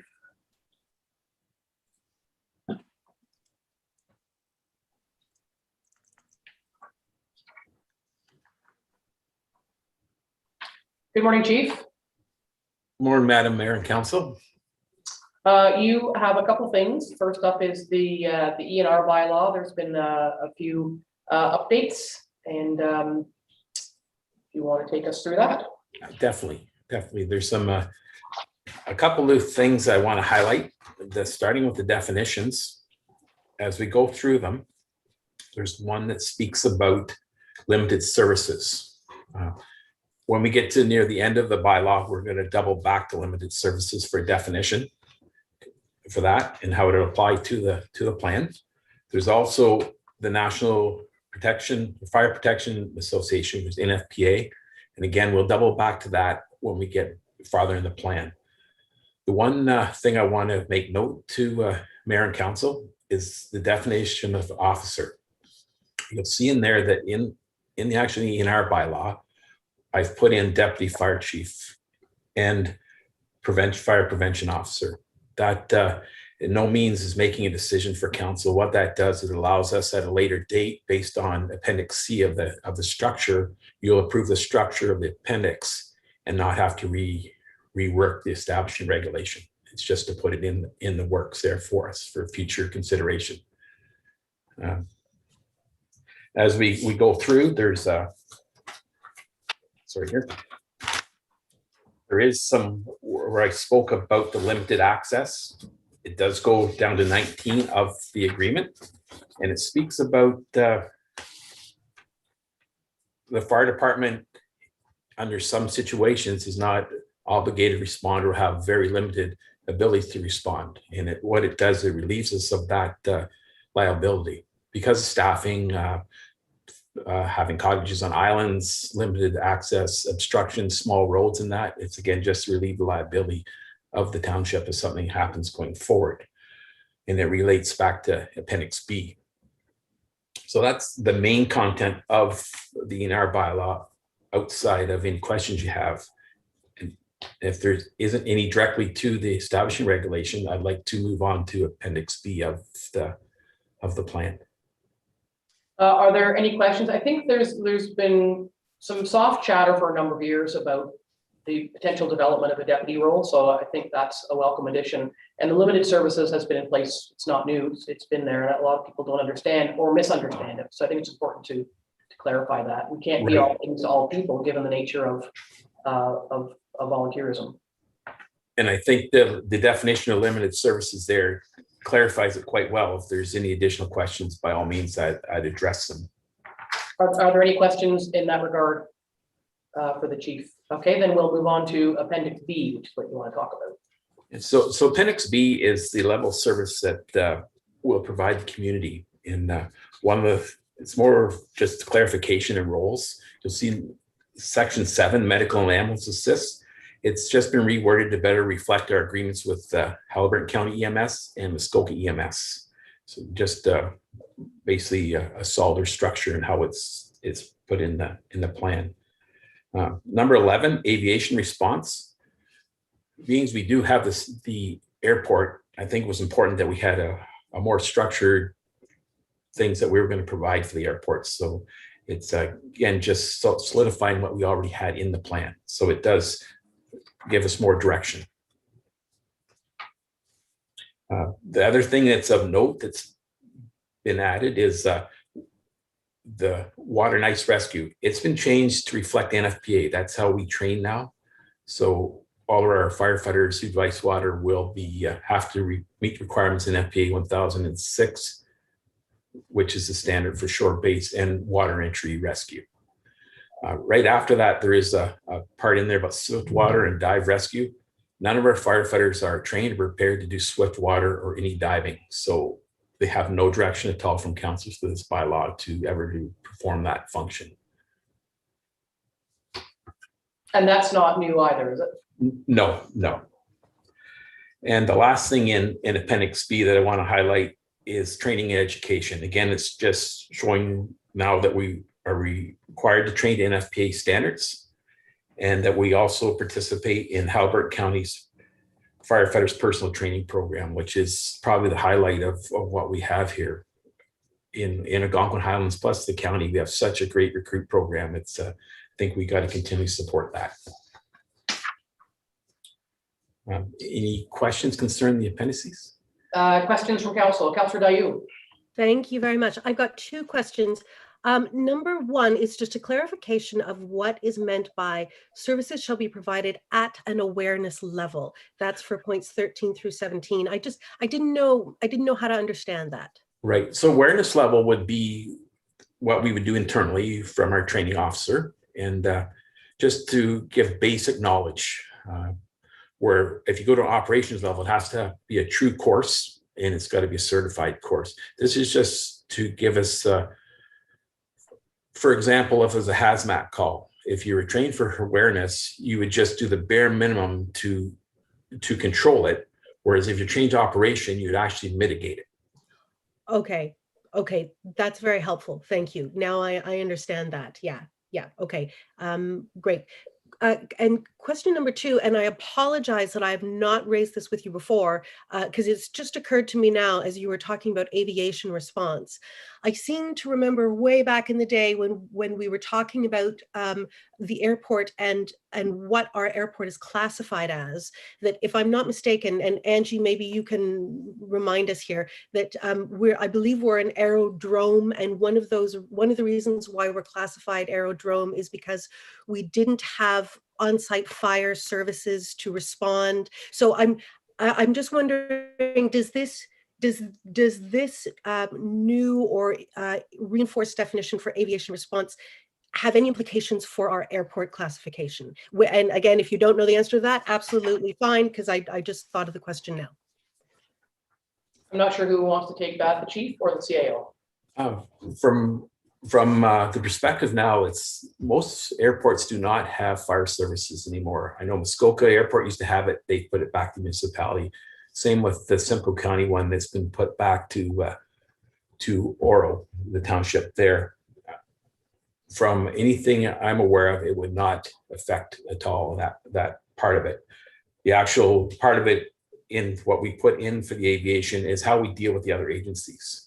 And with the EMS and the police, and that we're there to stabilize the scene and provide fire suppression. It's very common for all responses for an airport would be what we've got in place here. Okay, thank you. Madam CAO. And just to add to that is, you know, a registered aerodrome has a number of criteria in order to be certified. So the on-site fire services is just one little piece of it. So you'd have to meet all of the criteria to be certified. Okay, thank you very much. Are there any other questions of the fire chief on the update on the ENR bylaw? All right, then may I have a mover and a seconder to receive the updated version? Deputy Mayor Liz and Councillor Shortreed. Moved by Deputy Mayor Danielson, seconded by Councillor Shortreed. Be resolved, Council acknowledge receipt of report FD 1121 establishing and regulating bylaw for Algonquin Highlands Fire Services, submitted by Michael French and dated July 15th, 2021. The Council concurs with the recommendations made in the said report, directs a revised establishing and regulation bylaw for Algonquin Highlands Fire Services be brought forward for consideration. All in favor? That's carried. Thank you. And the activity report for June, anything on there, Chief, that you'd like to highlight? Yes, I think there's two important highlights here. They both regard staffing. Station 80 firefighter Gary Johnson, he is retiring as effective tomorrow. Gary's been a wonderful member of our department and he'll truly be missed. The second highlight is after meeting all our criteria in our selecting process, Mark Dimfeld has been selected as the acting district chief for Station 70. And again, I think Mark will bring a lot to the position and really look forward to working with him along with the other officers going forward. Yeah, that's terrific. Thank you. Well, we'll bid farewell to Gary and say welcome to Mark. Any comments from council on anything or questions on the activity report? May I have a mover and a seconder to receive it?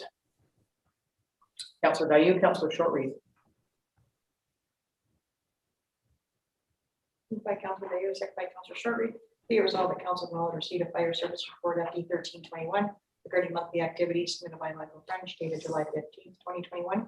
Council accepts and that council accepts with regret the retirement of Gary Johnson effective July 16th, 2021. And the council hereby appoints Mark Campbell as the acting district chief for Station 7. All in favor? That's carried. Thank you. Thank you, Chief. Thank you. I'm going to guess that council would like a quick break. So it's 20 past 10. The new accurate clock tells me that. So if we can come back in 10 minutes, stretch your legs. Thanks.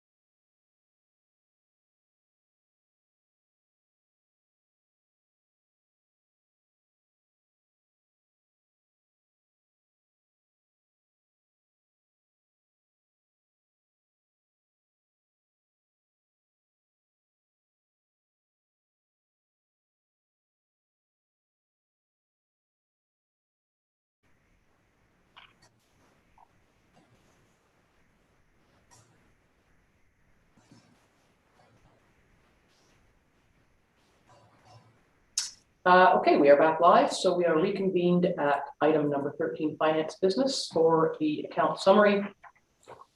Are there any questions from council on it? I don't think we need to bring the treasurer in. May I have a mover and a seconder to receive this summary report?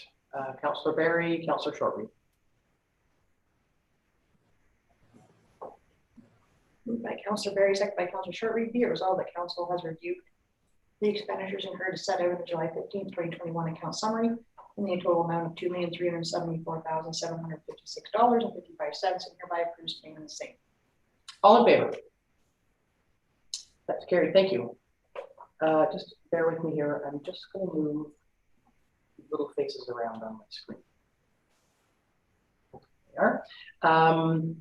Administration business, number 14A, the clerk will speak to the AODA desk audit. Thank you, Mayor and Council. The township in November of 2020 received an email and we were selected for an accessibility audit. And what the auditor requested was certain documentations, internal being HR documentations for persons with disabilities, as well as our policies, our public policies were also requested for review. Upon the review, the accessible customer service policy that the township has met the legislative requirements. And the one policy attached for council's consideration for amendment is the integrated accessibility policy. And in the policy, you'll see where I highlighted there was a couple of wording changes or inclusions that needed to be included into our policy. So they are highlighted for you. Following that, there was one other policy which council will see in the future. It was our procurement policy. There is language currently in there for accessibility requirements. We just needed to enhance it a little bit. So that policy will be coming forward at a future meeting with council for approval. And just those couple of changes, that's good. Yeah. Any questions from council on these amendments from the audit? Nice to stay within the regulations. May I have a mover and a seconder to receive this report? Councillor Dayu, Councillor Shortreed.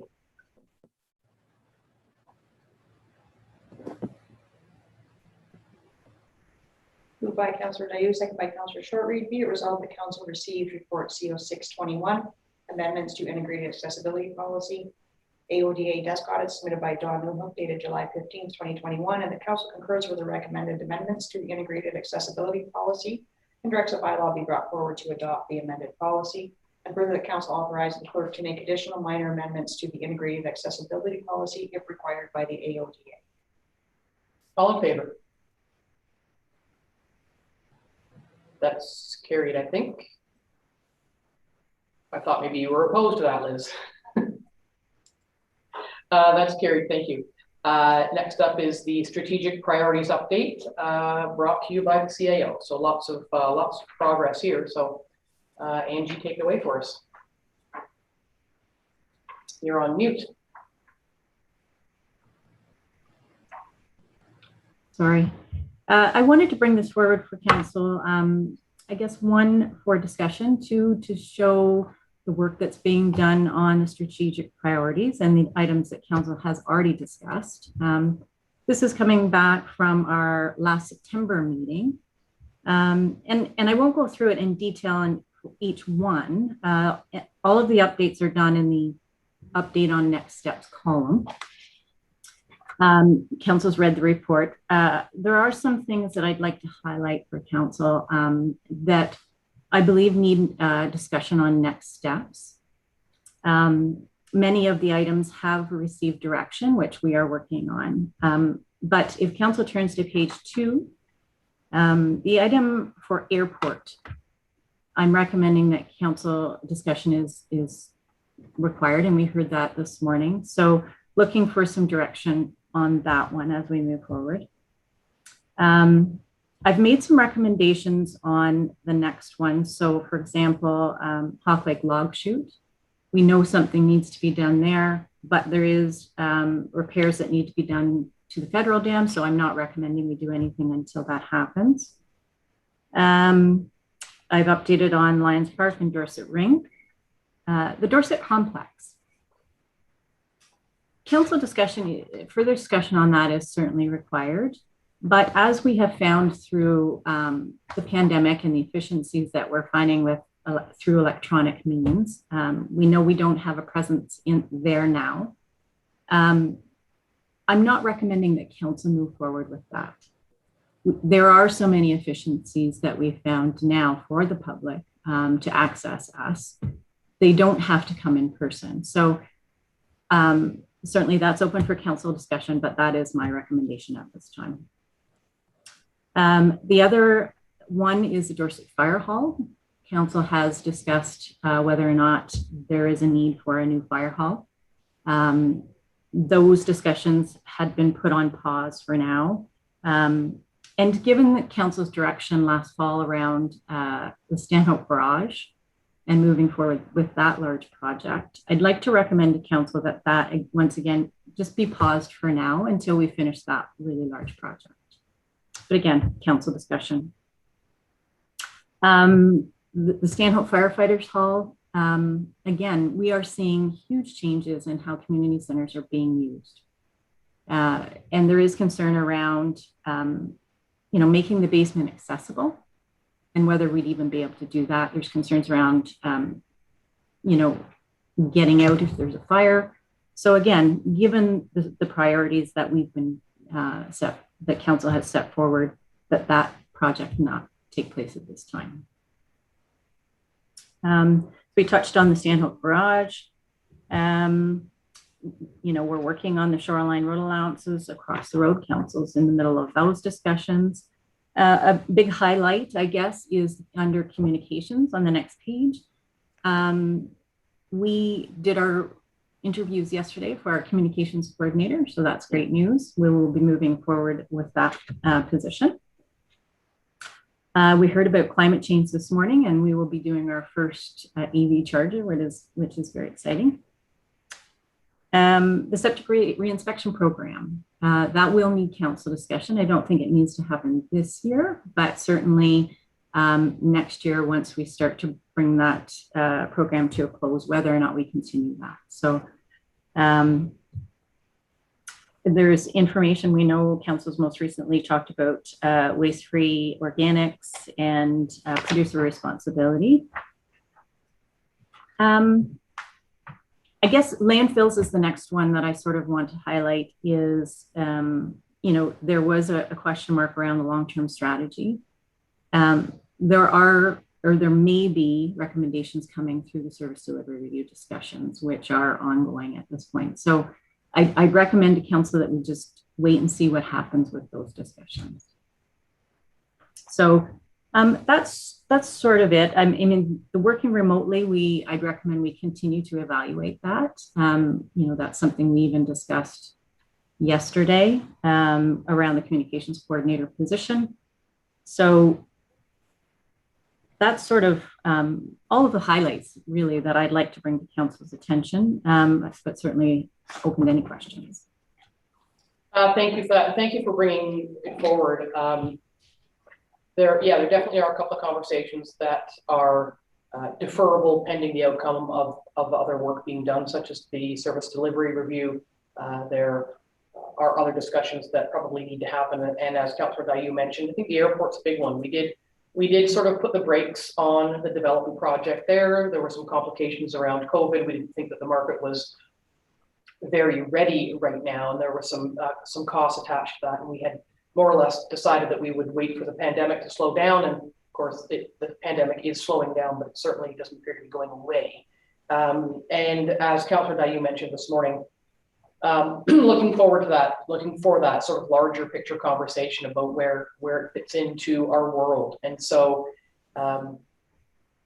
I guess the question is, having that conversation, what would it look like? When would you like to have it? Is it something you want to have this year or next year, or ahead of projects and priorities? Or what would council like to do around that big picture discussion? Deputy Mayor Liz. Two things. With breaking the airport discussion out, because I see that as being a rather large and lengthy discussion, I do believe that we need to have a separate meeting for that. I would like to see it. I wouldn't want to see us try and chew into that within the next few weeks, but I do believe that we should have that discussion before projects and priorities, so that there's, if there is anything that we wish to move forward with, that staff are well aware of that before they start setting priorities for next year. It would also appear to me that there's a lot of items here, as Angie's saying, need some council input and discussion. And I think it might be beneficial for us to have a separate meeting to talk about those and just kind of give the nod to whether we want to defer those discussions, or whether we still see them as valid items, or maybe, even make some decisions about how to proceed. And so let me ask you this, then.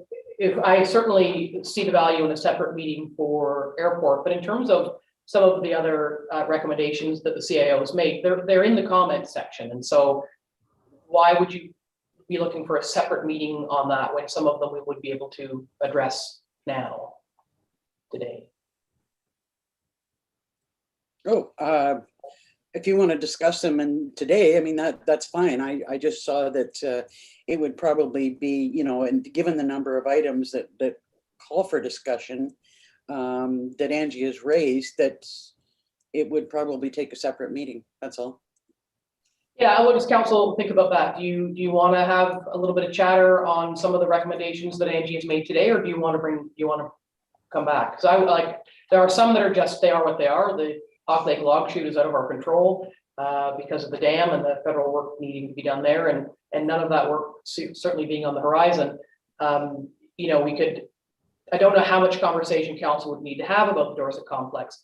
The fire hall, even today, the discussion about the recreation center, depending on what happens there could be an even bigger conversation around infrastructure developments in downtown. So I always like to sort of reach for the sky and think big, and so Liz is right, those could be quite meaty discussions. So we can agree that they're meaty and be prepared to specifically speak to some of these issues next time, or knock a couple off today. That sounds a bit cavalier, I don't mean it that way. What would council like to do? I think, does council agree, that the airport discussion should be a separate meeting so we can just relax and just chew into that project, look at it in its entirety, the big picture, and see where we are? So I'm seeing nods for a separate meeting for airport. And then would you like to, based on the recommendations that the CAO has made in the right-hand column, are the remaining conversations meaty enough in council's mind to warrant a separate discussion beyond today? Yes, no. Councillor Dayu. I see that there are a number of major infrastructure conversations, and I almost wonder if we should set aside a little bit of time to talk about those major infrastructure needs and just chew it through one more time, see what the, what the priorities would be, one before the other, etc. Because there's, gosh, between the community center work, the public works garage, Hawks Lake parking lots, boy, that's a heck of a lot of money, and it would be, I think, worthy of a conversation of it in its own right, frankly, for those major pieces. What are council's thoughts on what Councillor Dayu has said? I'm hearing separate conversation to really dig into some of these, and I don't disagree. The infrastructure, again, second time in this meeting, there's changes, and people are asking for more, expecting more, and we need to provide more for what folks are looking for. And that's a lot of decision making, a lot of money, tax rate changes, a lot of things that people will be both happy and unhappy about. For unhappy for what it costs, but perhaps and hopefully happy with the outcomes for the community's future. So yes, no to separate discussion on. Jen has suggested like an infrastructure discussion. Councillor Shortreed. Yes, definitely. And hopefully maybe before our asset management plan discussion. I think it has to fold into the asset management plan. Yeah. I think it's part of it, because my next question was going to be or comment to the CAO is there's a number of items in this list that are addressed in the asset management plan, so those will need to be married somehow. So asking staff to prepare for this conversation in and of itself is a big job too. That's fine. Councillor Barry. I think it should be noted that as big a bite as we have ahead of us with some of these projects, there has been a great amount of work that has been done by staff and the county as a whole. Like we have the service delivery review that's in works. We have the shoreline preservation that's happening. Like all of these sort of fit together. And I think some of that is, organically sort of directing some of this. And I think that the main issues are probably, like Councillor Dayu is saying, is the infrastructure and the airport. I see a lot of the other things, we're checking off a lot of boxes, even during, unsettled time. Yeah, you're absolutely right. Thank you for raising that. I think it is absolutely worth noting and thanking staff for the tremendous amount of work that's gone into all of this. As we know, that all the requirements through the pandemic for the provincial direction has really muddied the waters of day-to-day operations. And to your point, Lisa, and yet there's still an awful lot of things being moved ahead. So we should thank staff for that, definitely. Madam CAO, if you can share that out from council. Okay, so I'm hearing we'll have some further conversations about how to marry that. I mean, the asset management plan is a big document with a lot of dollar signs attached to it, and there are many multi-year projects contained in that already. So there's going to have to be some work done to knit these two together, and it may end up changing these priorities. I mean, we might, as the CAO has recommended, we might say, you know what, in the face of the Dorset Rec Center, the Dorset complex as it was originally considered doesn't matter anymore because we're going in a different direction. So just because something was on a list in the beginning doesn't mean it has to stay on a list. As time moves along, things can be knocked off the list or added to them. So I'm hearing two discussions, one on the airport and then one sort of infrastructure in alignment with the asset management plan. Would that be an accurate capture? I see nods right across the screen. Councillor Dayu. Thank you. Yes, and having said all that and still agreeing with all that, I do think, in follow-up to what you've just said, Madam Mayor, that we might be able to dispatch with Dorset Complex and the basement of the Stanhope Firefighters Community Hall now. I don't necessarily think from my perspective, I don't think they need to be part of that larger conversation. I'm happy with following the CAO's recommendation on that. Yeah, I mean, I would be too. I think if we've all certainly we've toured the Stanhope Community Hall and had a bit of a grim day there. So I think the recommendations being made, either it goes to the bottom of the list or it comes off. Does council want to do that today, or do you want to save that for a different discussion? Liz? I think when it comes to the lower level of Stanhope Community Center, that we can put that on hold for now, for sure. We're operating well enough there, and we can use the upstairs of the building without doing anything there. So I don't see that there's any urgency. I would like to have a little bit more discussion about the Dorset complex.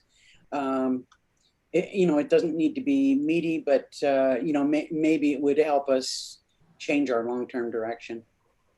Mm-hmm. Lisa, did you have your hand up? Yeah, I don't feel comfortable discussing the Dorset complex until we find out exactly what's happening with the center as far as mold and remediation goes. Yeah, that was my initial note is there an opportunity in that sort of everybody gets a Ferris wheel and a sparkly pony? Is there an opportunity to try and do something, bigger, better, faster, stronger in the future that we would probably be unable to afford? But in terms of visioning for the future, that we could leave that to see what it might morph into. Mm-hmm. Liz? Yeah, I don't disagree that we definitely need to know, what we're facing when it comes to the mold in the facility. But, given that we're hopeful that we can get some more information or direction on that by our next council meeting, that I was hoping that we'd be in a little bit better position to be able to look at the bigger picture. Yeah, keep in mind too that the idea of a Dorset complex is not the recreation center. It was a sort of bigger picture vision of how to replace and augment the office space. The fire chief is now down here, the training officers down. Everybody's now in the main office except for trails and airport, and some recreation staff at Dorset. But the complex is not the rec center.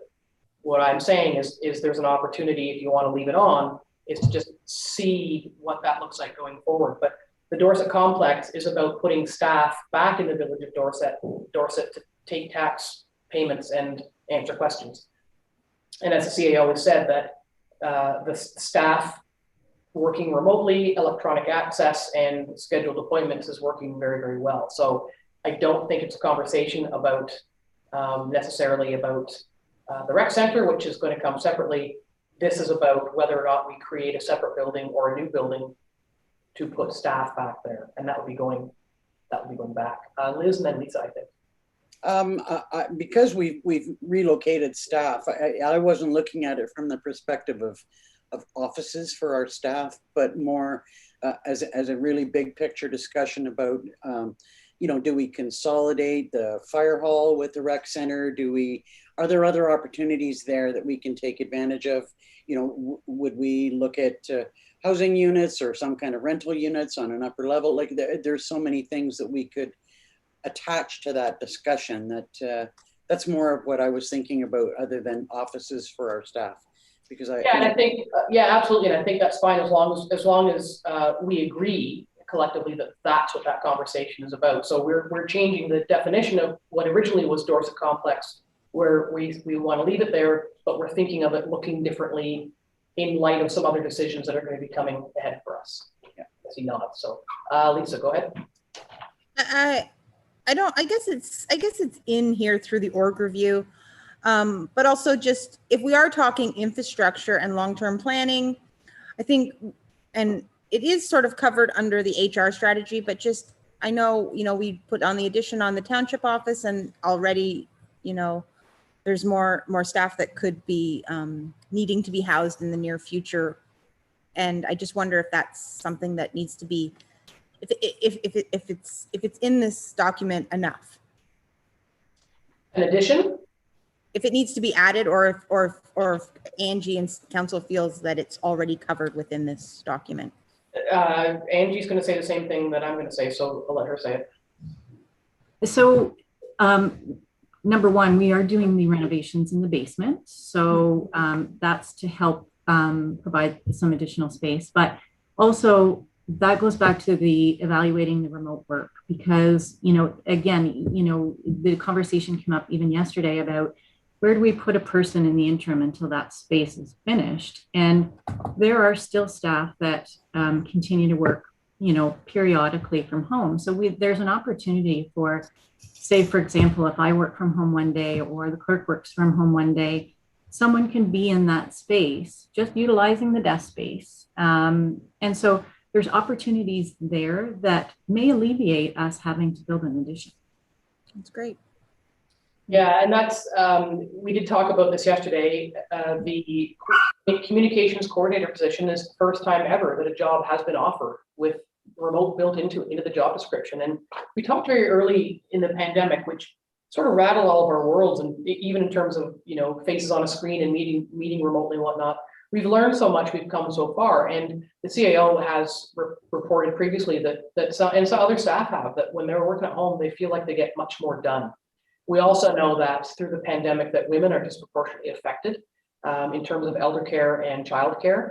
And I would love Algonquin Highlands to be an organization that considers flex time and considers office sharing so that we don't need an addition, but that we can also offer sort of modernized and progressive opportunities for staff to be the best they can be and bring their best game. For some, that's in the office. For some, they're doing just dandy at home. So as long as there's milestones set out by the CAO to whom they all report, I just think I'd look for council's opinion on this, but I would love us to be an organization that thinks ahead that way and offers those opportunities for everyone to be successful. So to your point, Lisa, I don't know that the addition needs to be on there. I think it will always float around here, but if we can make some strides through remote and some flex time or desk sharing, as it were, somebody works 3 days, 2 days and flips it around. Wouldn't that be great if that worked? Is sort of my thoughts. I saw Liz, I think I saw your hand. Yeah, I think it would be great, especially if it means that we don't have to do an addition onto the admin building. I mean, that we're already facing enough. The only concern that I've got is that I understand that there are some individuals who probably are more productive working from home, and I feel that there may be some that are not necessarily, or they may need more supervision. As long as we've got some mechanism for measuring performance, I definitely think it's a worthwhile conversation. Yeah, and I think that's the assurance that business is getting done is evident in the documents that we see, and I think that lies in the capable hands of the CAO for managing her staff. I think I saw another hand there somewhere. Did I? No. Okay, so two things. We're going to separate an airport discussion that will leave some prep prior to project priorities, and then we'll also have, and we can talk further about, or I'm sure Angie has some thoughts about bringing forward, or we'll work with staff, a sort of an infrastructure-based discussion to make sure that the asset management plan and these priorities end up on the same page. Because we wouldn't want to say, well, we have this priority, but the asset management plan done by a professional says we should be going in this direction around that asset. So let's just make sure they're on the same page. Jen. May I make the recommendation or make the request that we discuss the airport before we have the broader infrastructure conversation? Does that make sense to you? I don't know that it matters. I think, Angie, what do you think is the timeline for preparation for an airport discussion? Because there's a lot of history, a lot of money, a lot of years, a lot of good intentions, and a lot of anticipated outcomes. And I don't know how easy it would be to just pull that all into one platter. Yes, it'll take some time for sure. And August for me is with service delivery review. I'm just not sure I would be able to do it in August. I was thinking more towards September, probably the first meeting in September for that one. And then we could do infrastructure at the next one, perhaps, or I guess if they're doing separate meetings, they would be not on a council meeting day, but sort of the first part of September. Yeah, I don't know that it matters which order it comes in. I mean, airport is part of infrastructure. So I see Liz has her hand up, but I would go back to Councillor Dayu and just tease that out a little bit. Liz, go ahead, please. Well, I saw the general infrastructure discussion as being more general in nature and maybe not quite as much preparation required by staff, whereas the airport, I mean, there's volumes of information and history attached that I guess I saw that might be something that could come after the first general discussion. All right, and you mean, Liz, in terms of then there's an opportunity to drill down after the bigger discussion, then drill down on the airport? Is that what you're thinking? Yes. Yeah. So Jen, can you, what's your reasoning for wanting the airport first? Does that matter to you? Well, the only rationale I have to provide is that I think that there could be some scope to look at how we fund the airport and who is involved in funding the airport, based on who benefits from the airport. I'll follow your lead on how I can offer some more insights into that idea. But because it's not just an Algonquin Highlands benefit, because it's a benefit to many more people besides, I wonder if there's more scope there to fund it differently so that the weight is not quite as substantively on the Algonquin Highlands taxpayer. And I know that's not a conversation that would have its end at our first meeting, but if there is appetite for looking into that, it could have some implications for the amount of funding available for our other projects. So it sort of struck me as being logical to discuss it first, although, as I say, we're not going to come up with an answer in that first meeting, so it may not have any impact. Yeah, it may or may not have a bearing. We won't know until we have the conversation, right? We've got a chicken and egg scenario here. I did see a hand on the other end of my screen here. Was that Liz or Lisa? No. Okay, well, you know what I think I might do then is ask the CAO to check with staff about preparation times and then set those meetings accordingly, because I think Liz makes a good point too, that we want to get a giddy up on some of these conversations, because we have sort of been in a bit of a big picture hiatus during COVID, but we are running out of time before projects and priorities. So perhaps Angie, if you could ruminate on that with staff and determine how you're going to bring them forward. Liz?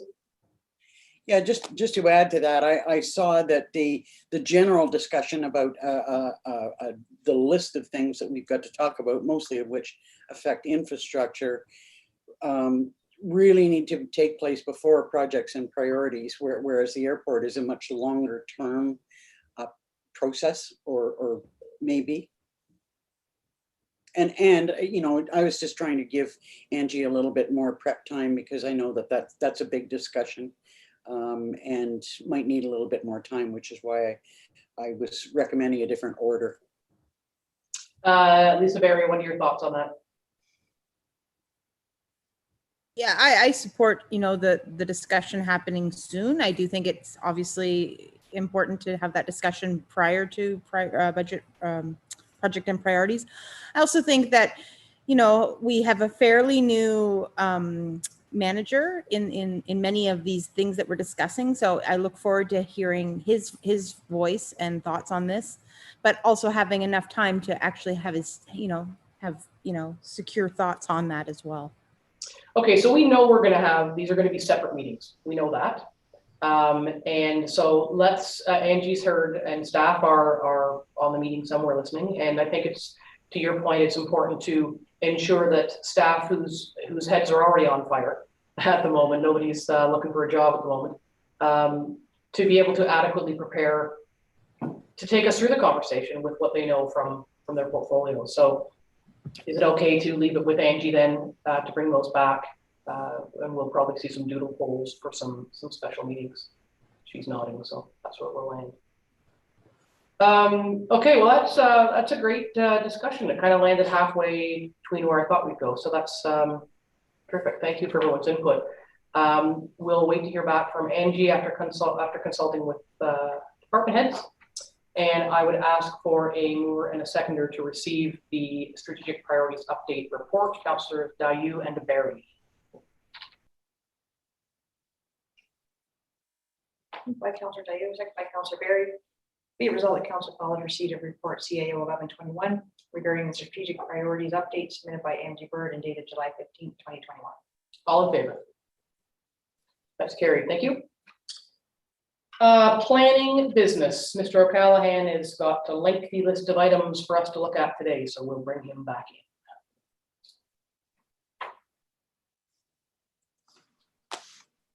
Welcome back, Sean. Hello. First up, I'll just look for a mover and a seconder to receive the Committee of Adjustment updates. Councillor Shortreed, Deputy Mayor Danielson. Moved by Councillor Shortreed, second by Deputy Mayor Danielson. Be it resolved that the June 25th, 2021 Committee of Adjustment meeting minutes be received as information. All in favor? It's carried. Thank you. First up is the Shore Road closing on Talk Lake in the name of Ellerington. Yes, so this is a bylaw to close the shore road allowance in front of this property on Talk Lake. It was circulated for comment. No objections were received or easements required. Staff are recommending approval of the proposed bylaw. Questions, comments from council? May I have a mover and a seconder. Deputy Mayor Danielson, Councillor Dayu. Moved by Deputy Mayor Danielson, second by Councillor Dayu. Be it resolved, Council acknowledge receipt of report PL 4021 regarding the proposed shore road allowance closing fronting property located at part of Lot 2, Concession 2, Geographic Township of Talk, Ellerington, Talk Lake, submitted by Sean O'Callaghan and dated July 15, 2021, and the council deems the said shore road allowance to be surplus and concurs with recommendations made in the said report and directs a bylaw to stop up, close, and convey the said shore road allowance be brought forward for further consideration. All in favor? Carried. Thank you. Proposed shore road allowance closing on Fletcher Lake in the name of Quinn. Yes, another bylaw to close the shore road allowance in front of this property on Fletcher Lake. Again, no comments or objections were received or easements required, and staff would recommend approval of the proposed bylaw. Anything from council on this? May I have a mover and a seconder. Councillor Barry, Deputy Mayor Danielson. By Councillor Barry, seconded by Deputy Mayor Danielson. Be it resolved that council acknowledge receipt of report PL 4221 regarding the proposed shore road allowance closing fronting property located at part of lots 1 and 2, concession 7, geographic township of Livingston, Quinn, Fletcher Lake, submitted by Sean O'Callaghan and dated July 15, 2021. The council deems the said shore road allowance to be surplus, concurs with the recommendation made in the said report, and directs the bylaw to to stop up, close, and convey the said shore road allowance to be brought forward for further consideration. All in favor? It's carried. Thank you. Item D, shore road closing in the name of McPherson and Slack on Quagma. Yes, once again, another bylaw to close the shore road allowance in front of this property on Quagma Lake. No objections or comments were received. No easements were required, and staff would recommend approval of the bylaw. Thoughts from council? Councillor Dayu. Further in this list of matters before us, we're going to be discussing the narrows at Fletcher, the Fletcher Bay Narrows. This property does enter into that conversation about the narrows. I wonder if we might defer our decision on the shore road allowance until we've had the larger conversation about the narrows. Okay, and that was next under item E. I didn't connect the dots that the McPherson and Slack issue was connected to the Eckler issue. Is it? Oh, I'm sorry. I didn't think we were still in McPherson and Slack. I apologize. I'm a step ahead. You are a step ahead. Yes. I'm so sorry. That's all right, because I have them circled. Okay. So McPherson and Slack is separate. Any thoughts from council? May I have a mover and a seconder. Councillor Barry, Councillor Shortreed.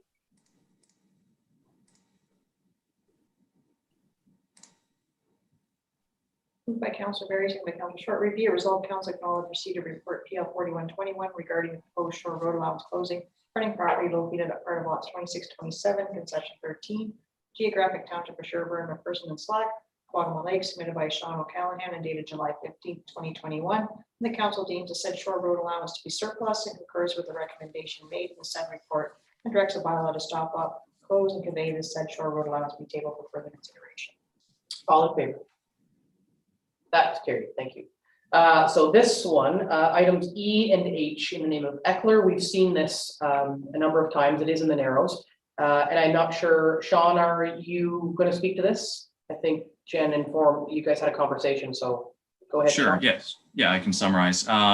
So before council today is the bylaw to close the shore road allowance for the property, which would be on the west side of the Narrows for the name of Eckler.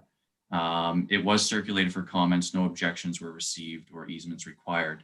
Now, the property on the east side of the Narrows, where there was a snowmobile trail crossing over that property, we do now have information that shows the trail crosses over private property. And we are not selling the shore road allowance on that side of the Narrows for that specific lot located closest to the Narrows. For this property on the west side, there was suggestion that by not closing the shore road allowance on the point, snowmobiles could access that as a secondary route. In further review of the plan, the shore road allowance is mostly underwater and could not be utilized as a trail on this west side of the Narrows. So for that reason, I would still recommend that this shore road allowance be closed on the west side, as it would have no bearing on a secondary route for the snowmobilers. So happy to answer any questions if there are any. Do we know, is it just how people travel, or is it, I'm assuming it would be tall pines, is it an actual trail, or is it just how people have traditionally accessed that area? Do we know that? Jen, do you know that? From what I understand, the bit of the trail under consideration today is not affiliated with any of the association trails.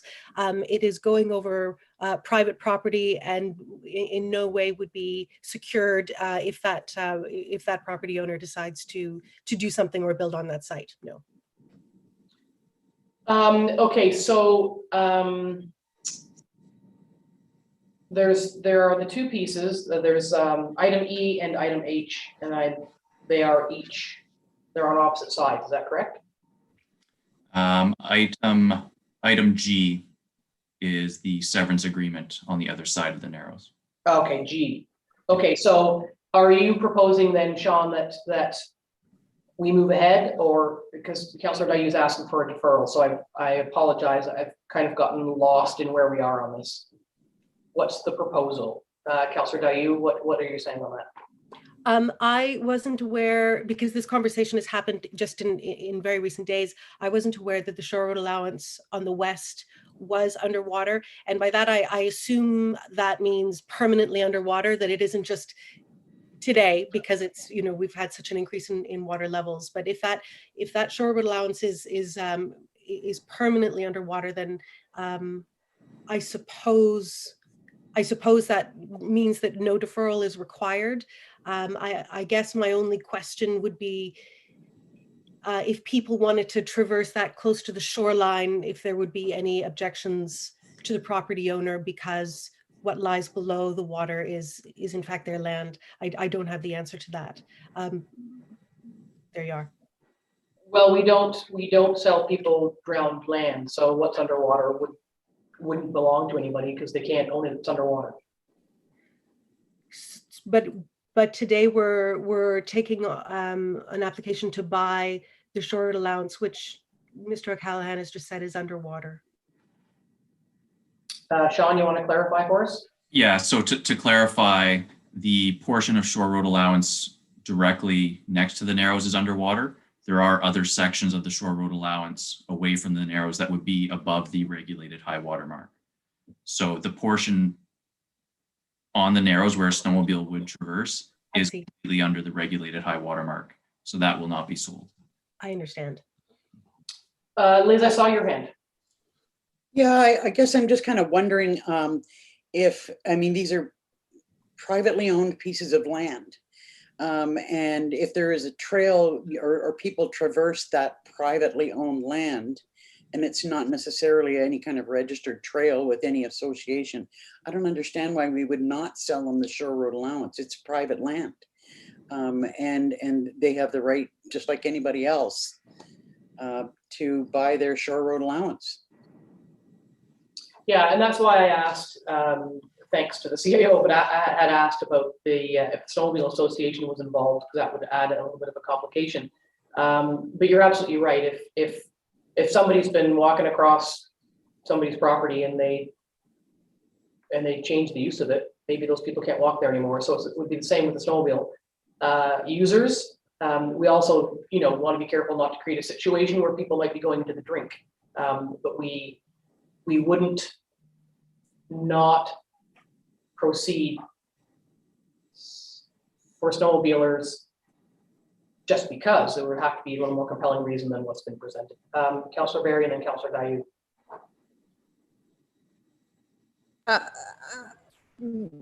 Would people not have an opportunity to comment in the future? Like, would this not be coming back?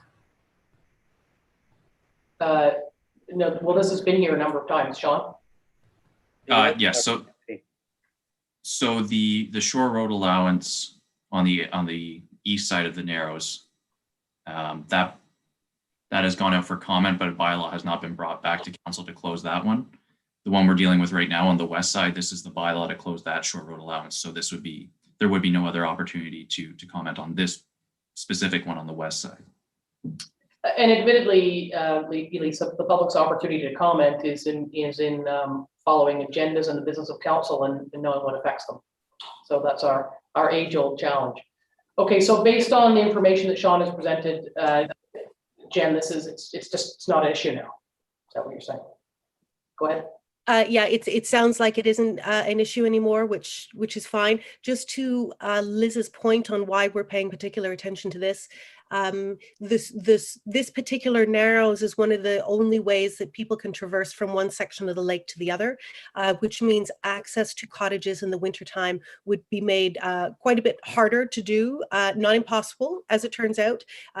Folks would still be able to access their cottages in the wintertime, but a considerable additional journey time would have to go on should they not feel comfortable riding through the Narrows instead of over the land at the point. So I think it does warrant further council discussion, but I'm grateful that we have had these 2 or 3 opportunities to do that. And I think we're doing whatever we can in the best interest of, of the public and also keeping in mind the rights of the private property owner too. So I'm grateful that we've taken this time, but I agree, I don't believe there's any real need to defer conversation on the western point with the information brought forward today. Okay, Lisa, did you have your hand up? No. Okay, so that means then we are at item E and we can proceed. Is that correct?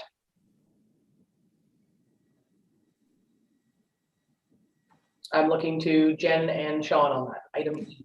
That would be my recommendation. Right. All right. May I have a mover and a seconder for item E? Deputy Mayor Danielson and Councillor Shortley. Moved by Deputy Mayor Danielson, second by Councillor Shortley. Be it resolved that council acknowledge receipt of report PL 4321 regarding the proposed shore road allowance closing fronting property located at part of lots 2425 concession 2, geographic township from the McClintock Eckler, Guatemala Lake, submitted by Sean Callahan and dated July 15, 2021. And the council deems the said shore road allowance to be surplus and concurs with the recommendation made in the said report and directs the bylaw to stop or close and convey the said shore road allowance for further consideration. All in favor? It's carried. F is shore road allowance closing on Cushog, the name Johnston. Yes, this is a bylaw to close the shore road allowance in front of this property on Cushog Lake. It was circulated for comments. No objections or comments were received or easements required, and staff would recommend approval of the proposed bylaw. Thoughts from council? May I have a mover and a seconder, please? Councillor Dayu and Deputy Mayor Danielson. Moved by Councillor Dayu, second by Deputy Mayor Danielson. Be it resolved, council acknowledge receipt of report PL 4421 regarding the proposed shore road allowance closing fronting property located at part of lot 2, concession 8, geographic township of Stanhope, Johnston, Cushog Lake, submitted by Sean O'Callaghan and dated July 15th, 2021. And the council deems the said shore road allowance to be surplus and concurs with the recommendation made in the said report and directs a bylaw to stop up, close, and convey the said shore road allowance be tabled for further consideration. All in favor? That's carried. Thank you. Item G is the proposed severance. Yes, so this is for the property on the east side of the Narrows, and this is specifically the severance agreement, which was a condition of the conditional approval of the severance application. So this agreement will be registered on title along with the requirements and recommendations of the site evaluation report and the site development plan that was submitted. So staff are recommending approval of the bylaw to authorize the clerk and mayor to sign this agreement. Questions, thoughts from council on this one? May I have a mover and a seconder? Deputy Mayor Danielson and Councillor Berry. Moved by Deputy Mayor Danielson, second by Councillor Berry, be it resolved, council acknowledge receipt of report PL 4821 regarding a severance agreement for part of lot 25, Session 2, Geographic Township of McClintock, 2697507 Ontario Inc., submitted by Sean O'Callaghan, dated July 15th, 2021, and that council directs a bylaw be tabled for consideration during its regular meeting, authorizing the mayor and clerk to sign the said agreement. All in favor? That's carried. Thank you. And then the other side, item H, of the other side of the Narrows.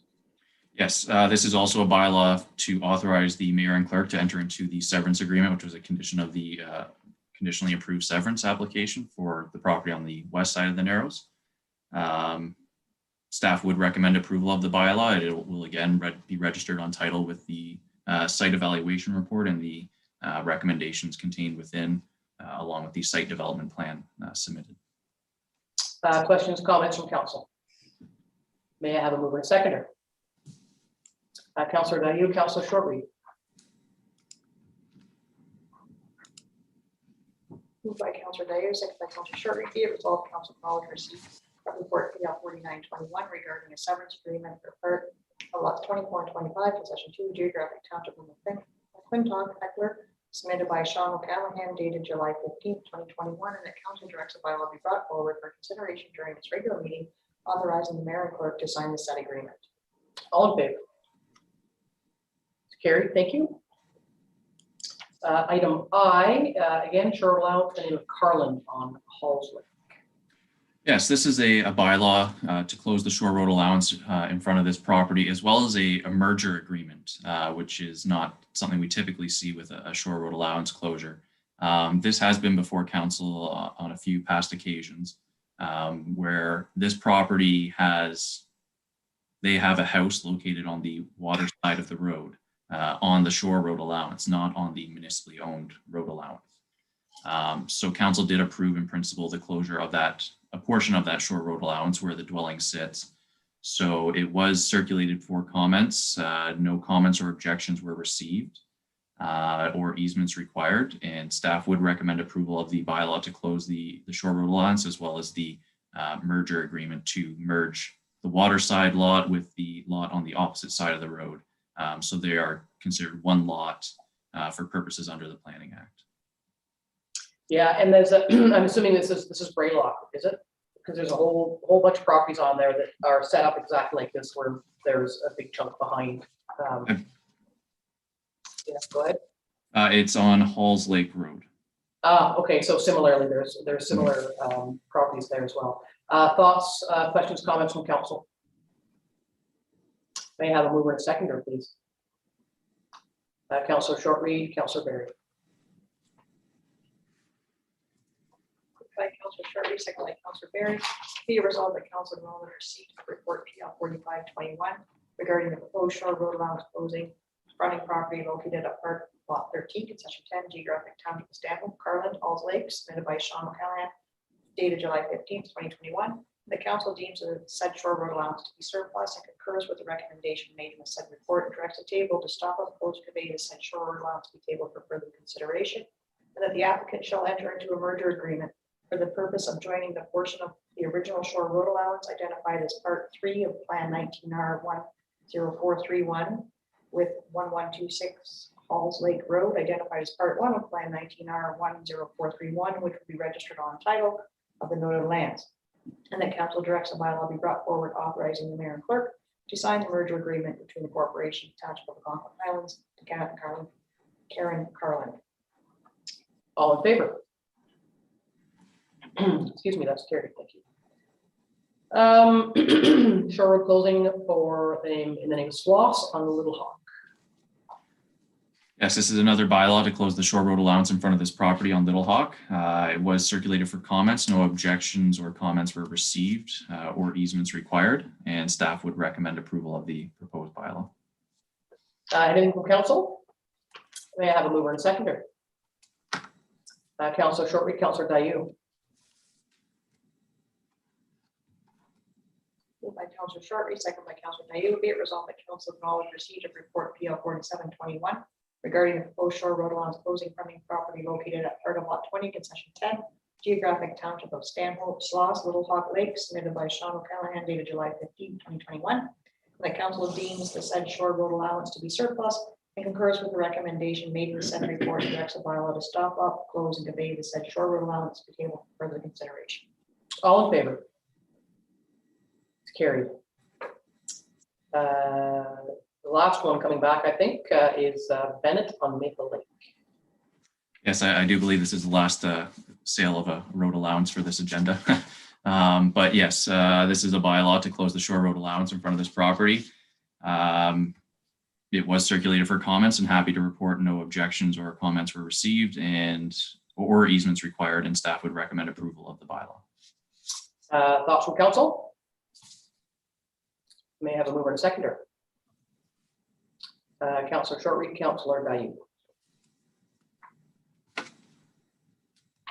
Councilor Shortreed, second by Councilor Dayu. Be it resolved the council acknowledge receipt of report PL 4621 regarding the proposed shore road allowance closing fronting property located at part of lot 25, concession 5, geographic township of Stanhope, Bennett, Maple Lake, submitted by Sean O'Callaghan, dated July 15, 2021, and that council deems the said shore road allowance to be surplus and concurs with the recommendation made in the said report and directs the bylaw to stop up, close, and convey the said shore road allowance to table for further consideration. All in favor? It's carried. A new one. The name of Schultz on Quagga. Yes, this is an application to close the shore road allowance in front of this property on Quagga Lake. Of note, this property does have frontage on both the front and rear of the property. The portion to the rear, that shore road allowance is completely flooded, so they are not applying to close that, nor would they be able to. The portion on the front is what they are applying to close. The house is located off of the shore road allowance, but there are some, looks like a deck and dock located on the shore road allowance, but staff would recommend it proceed through the regular steps to close that. Any questions from council? Councilor Barry. Just a question out of curiosity.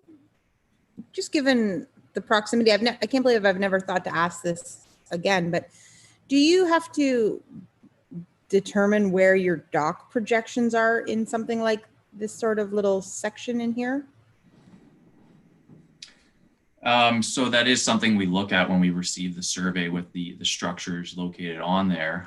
The difficulty is it typically only shows permanent structures, not necessarily a seasonal dock. But yes, if a dock is shown to be out of conformance with the zoning bylaw, that would be flagged by staff. And that's not the case here. Correct. Okay. Just trying to clean up anything before any problems occur. Just given that it's a bit of a, I don't know what you call that little section. I know you can't see my mouse, but that little inlet, does that mean that there's like 1, 2, 3, 4 properties facing the part in discussion? I'm sorry, I'm not sure which part you're referencing. I guess it would be the lot 4 concession 2 by Bungalow Bay. Is that one existing property or is that multiple existing properties?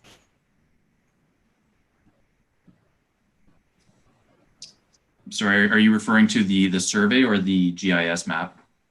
I'm referring to, good question. I'm below the application. I guess it's the first document, the colored document.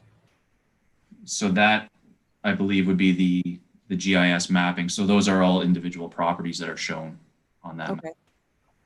I just wonder how we navigate multiple properties in an area like that with docking. Is it an honor system? Docks in a bay like that can definitely be a challenge. Sean, did you have something you wanted to add to that? Yeah, so the portion on the backside of this property in that bay is underwater, so we're not selling any portion of that shore road allowance, so it's not impacted by this application. Okay. Only shore road allowance available or above water is on the open water side, on the south side of this property. Okay, thank you. Any other questions from council? May I have a mover and a seconder? Councilor Shortreed, Deputy Mayor Danielson.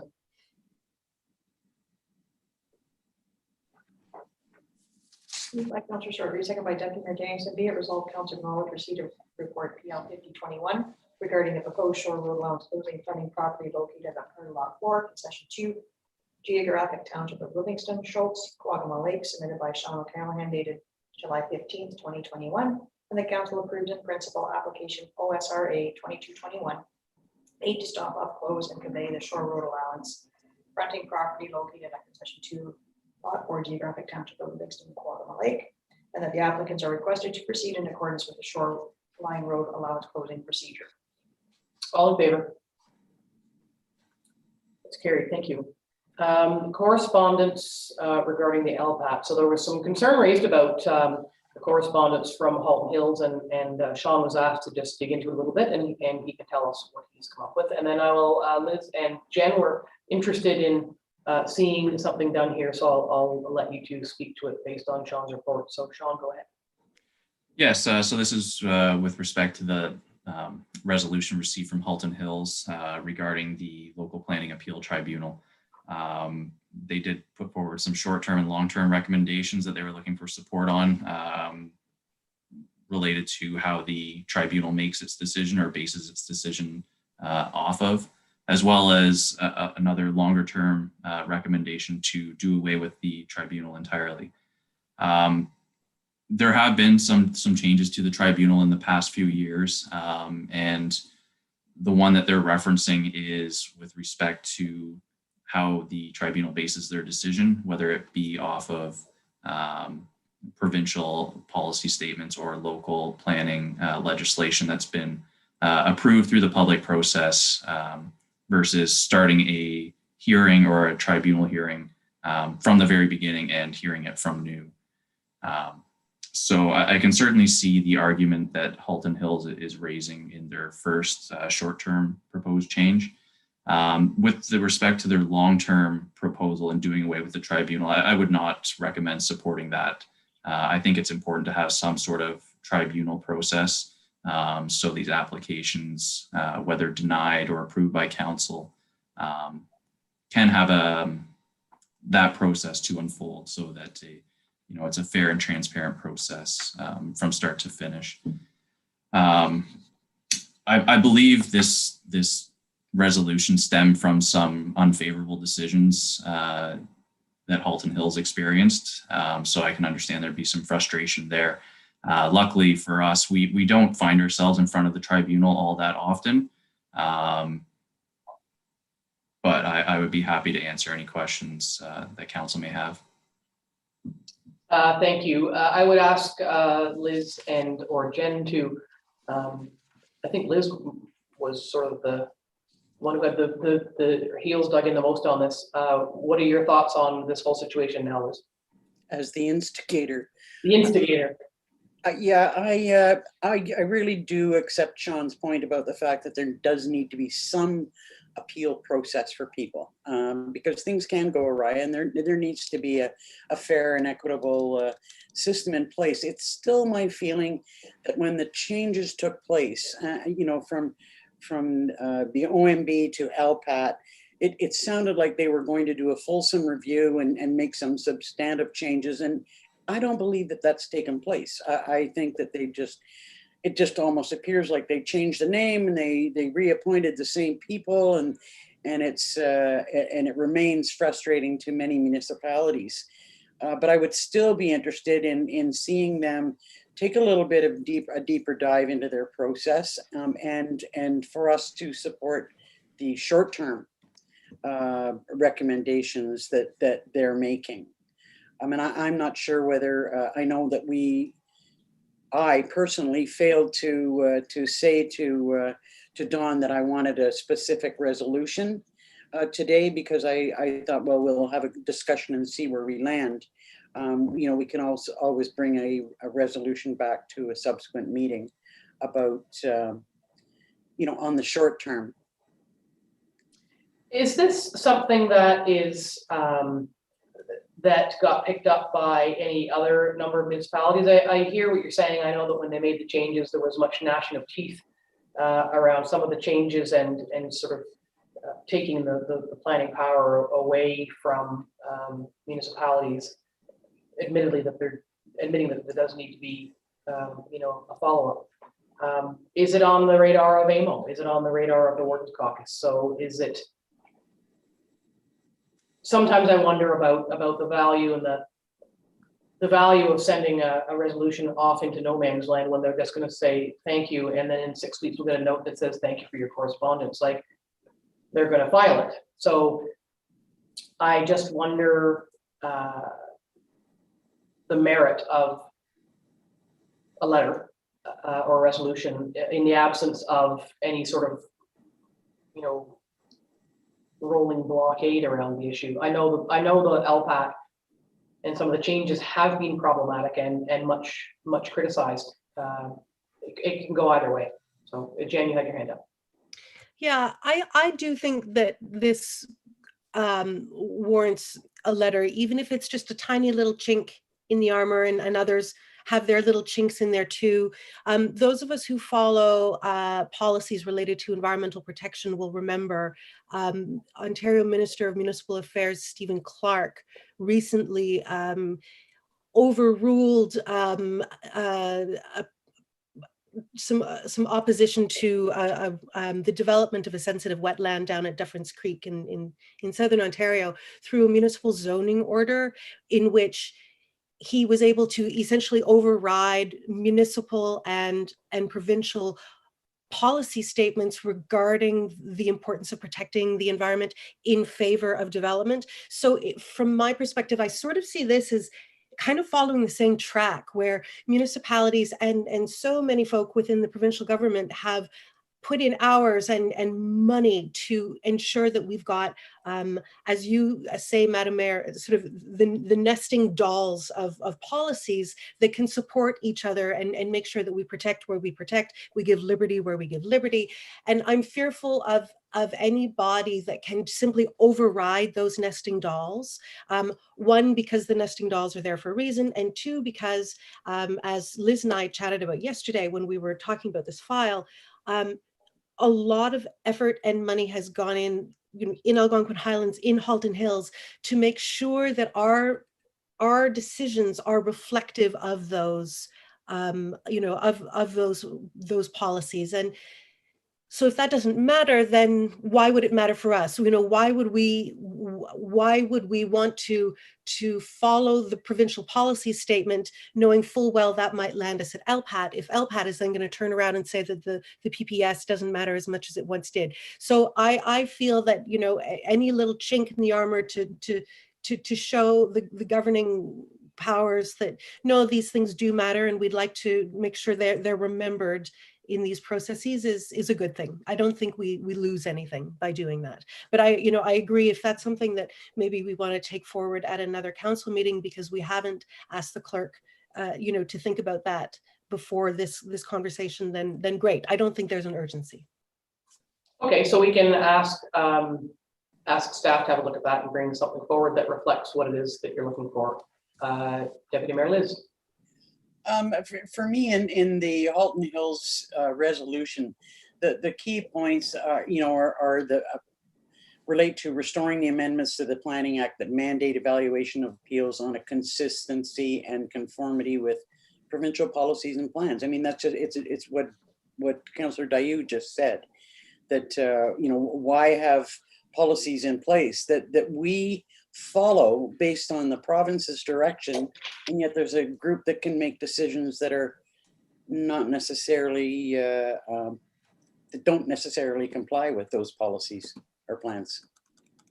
Yeah, so Sean, are you, I know you're able to, but would you kindly give consideration to what councillors Dayu and Danielson have said and be able to craft something that you're comfortable with? Because I mean, you're the professional planner, so we have to rely on your expertise as well. So could we leave that in your hands? Certainly, and I guess just a point of clarification for myself, if I'm hearing correctly, council is in support of the proposed short-term changes that were put forward in the Halton Hills resolution, but not the long-term changes. Yes. That's what I heard. Okay. Okay, so have you crafted something on the bottom of that? Just to receive Sean's report for now, and then We'll bring something back, but you don't need to put that in the resolution. No. May I have a mover and a seconder regarding the LPAC correspondence? Deputy Mayor Danielson and Councillor Dayu.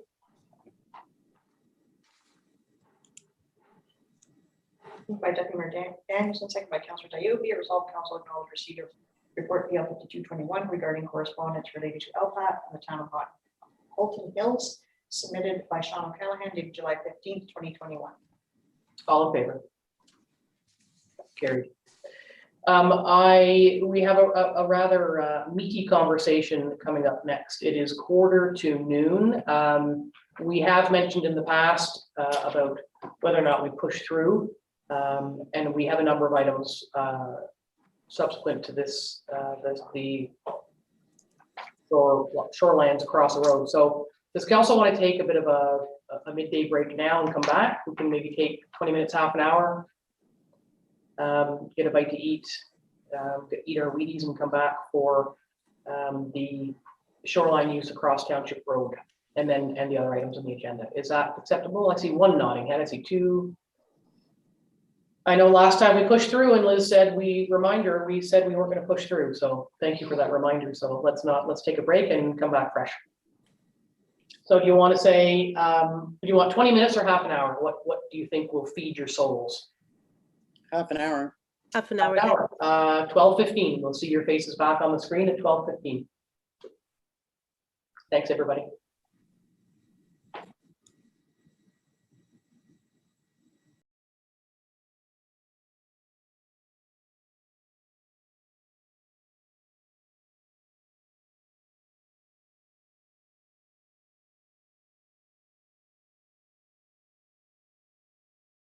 Office has noted, this is the latest version of the draft policy for the use of shoreline lands across a municipal road.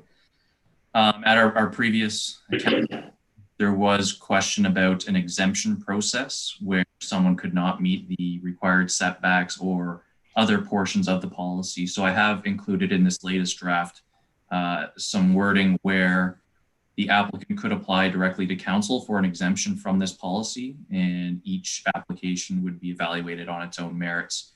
And it would be a public process where the applicant would have an opportunity to speak, as well as any members of the public that are in the vicinity of this property, similar to a minor variance application where we have to circulate properties within a certain distance.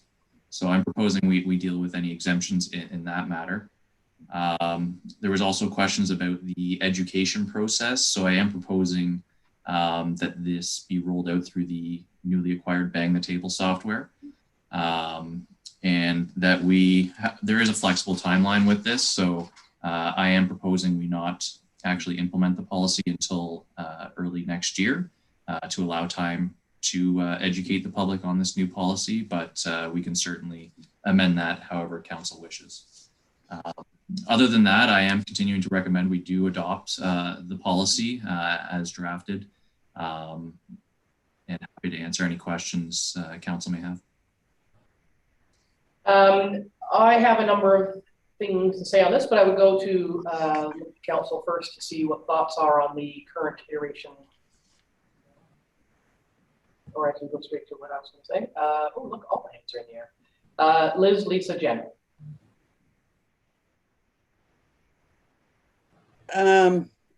This just seems to get more complicated as we go along.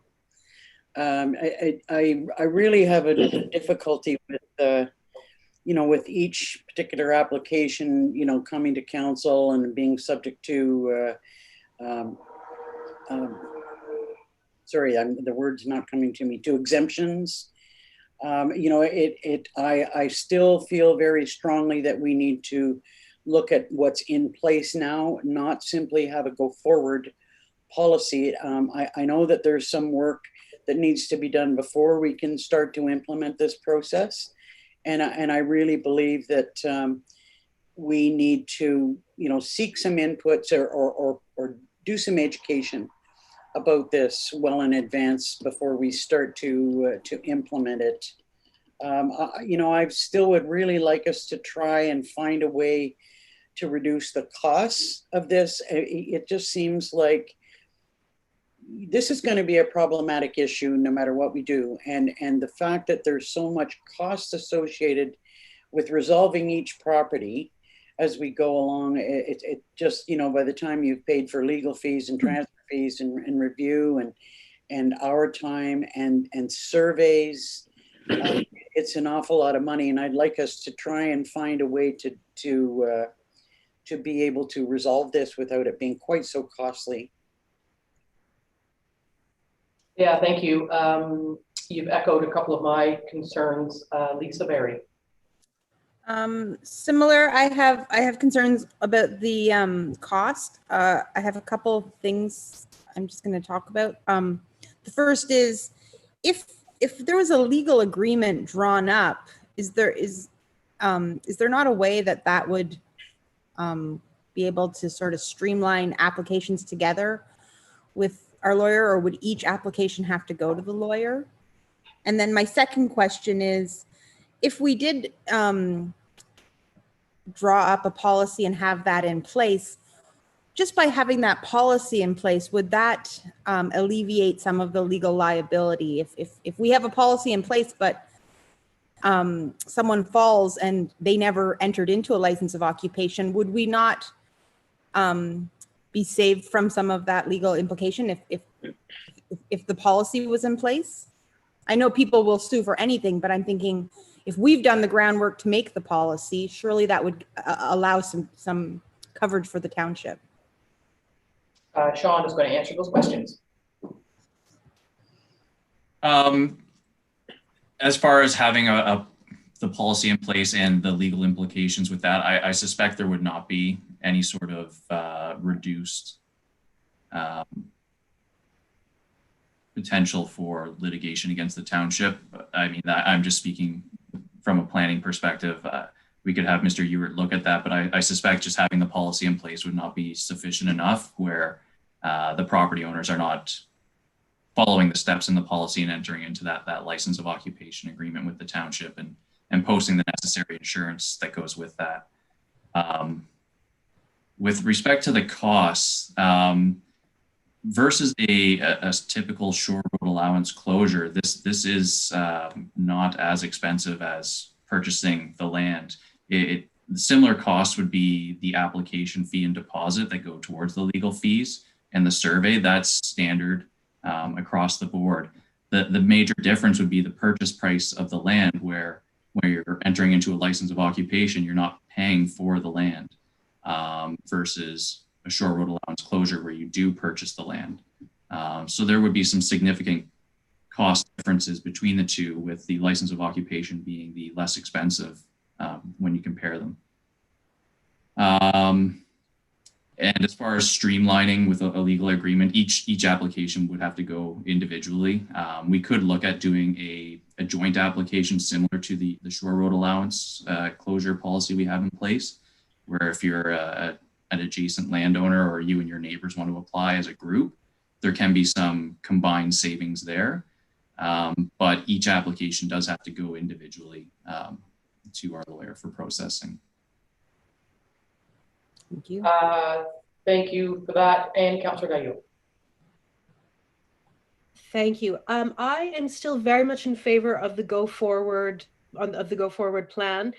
Having said that, I hear what my fellow councilwomen are saying, and I wonder if there is a compromise of some type wherein there is a staggered implementation over the course of 10 years or a cutoff date.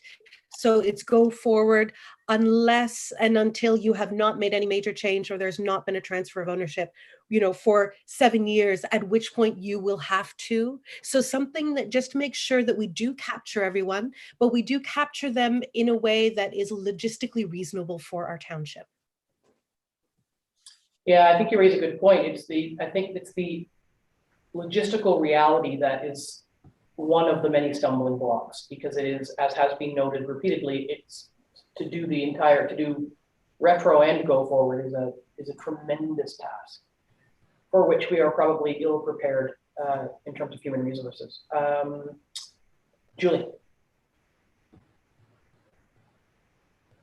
I agree on the basis of what Jen says, because if only 10% of the people take advantage of this, our risk is still going to be astronomical.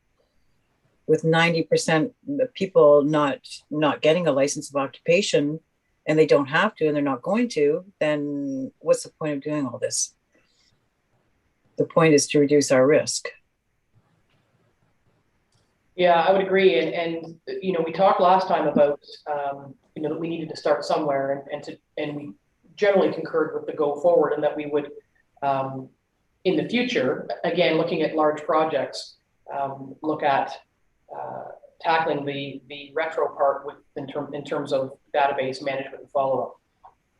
I'm council supported going in this direction. I'm just going to try and do a summation for everything that I've heard, so that maybe this will help us. I mean, when we initially had the conversation about this topic, council wanted to do something, and so staff have brought forward various iterations of what that would look like. I'm sensing discomfort with it as laid out. Or maybe it's just we just can't put the refined point on it. There seems to me to be we still have that inequity. If there's liability on municipally owned land, I personally can't reconcile how it doesn't apply to the folks who are waterfront and don't buy their shore road allowance. We're not going to make them buy their shore road allowance or get a license of occupation for their gazebo, monkey, boathouse, pump house. So I think there's some reality there in terms of what that looks like, and there may be an answer to that. I don't know. That's my question. It should go both ways, which we could cover with do the go forward now and tackle the retro, or do the go forward now and implement a version of what Jen suggested, is that it's a transition to the new reality. I don't know what that would look like. And I wonder too, I think I'd mentioned this previously, and the education, which is why I think Sean's put some of the education in here, is people, a lot of them don't know that they don't own that land and that they don't have the right to cut down the trees and build whatever the heck they want, contrary to the code, without a permit.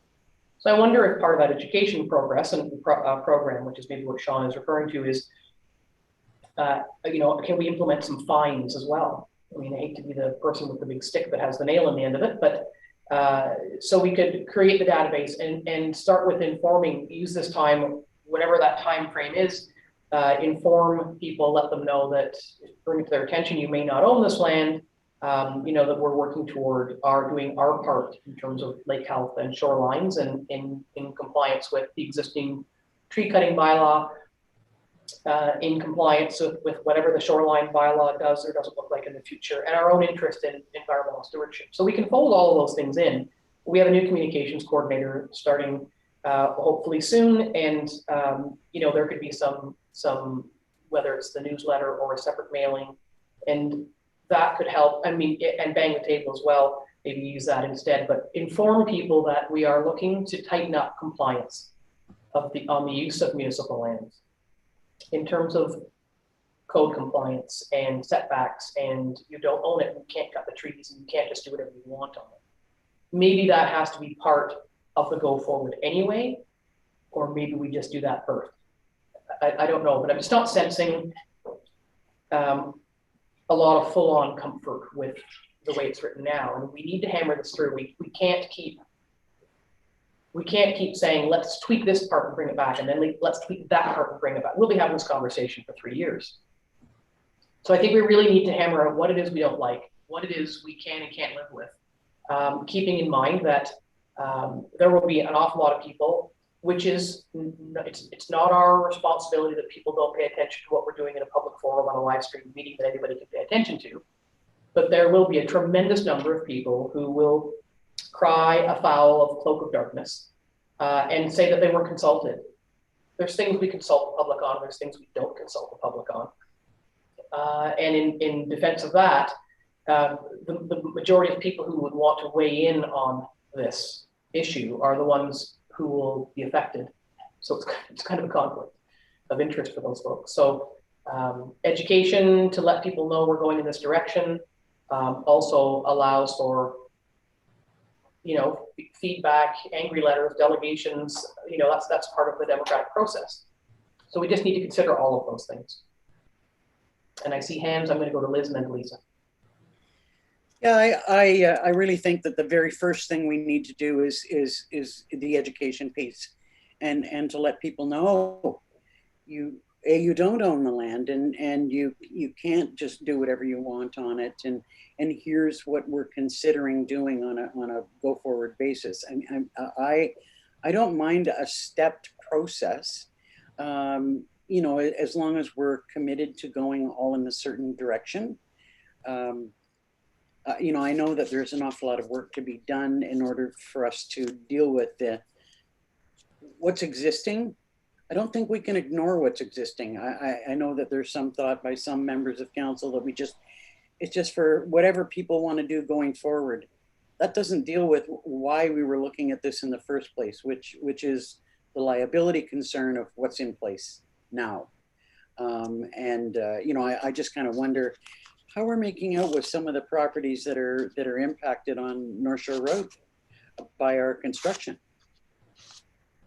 And if, you know, it just, I don't really know how that's been handled or whether we've had any issues. It might be a good indication of what we're going to face. And I'm not sure what I don't see how those are connected. I mean, you mean in terms of where the slumping is down the way? Yes. Oh, okay. I don't know. Angie, maybe you can speak to that. You're all water. Try again.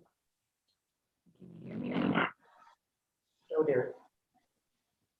You're in the same building. We have 100 megs up and down. Can No, she we turn can't the hear you at volume all. on and off?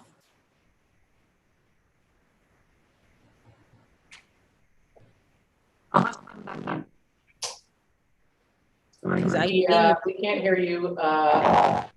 The IT genius is going to leave the council chambers and visit you in your office.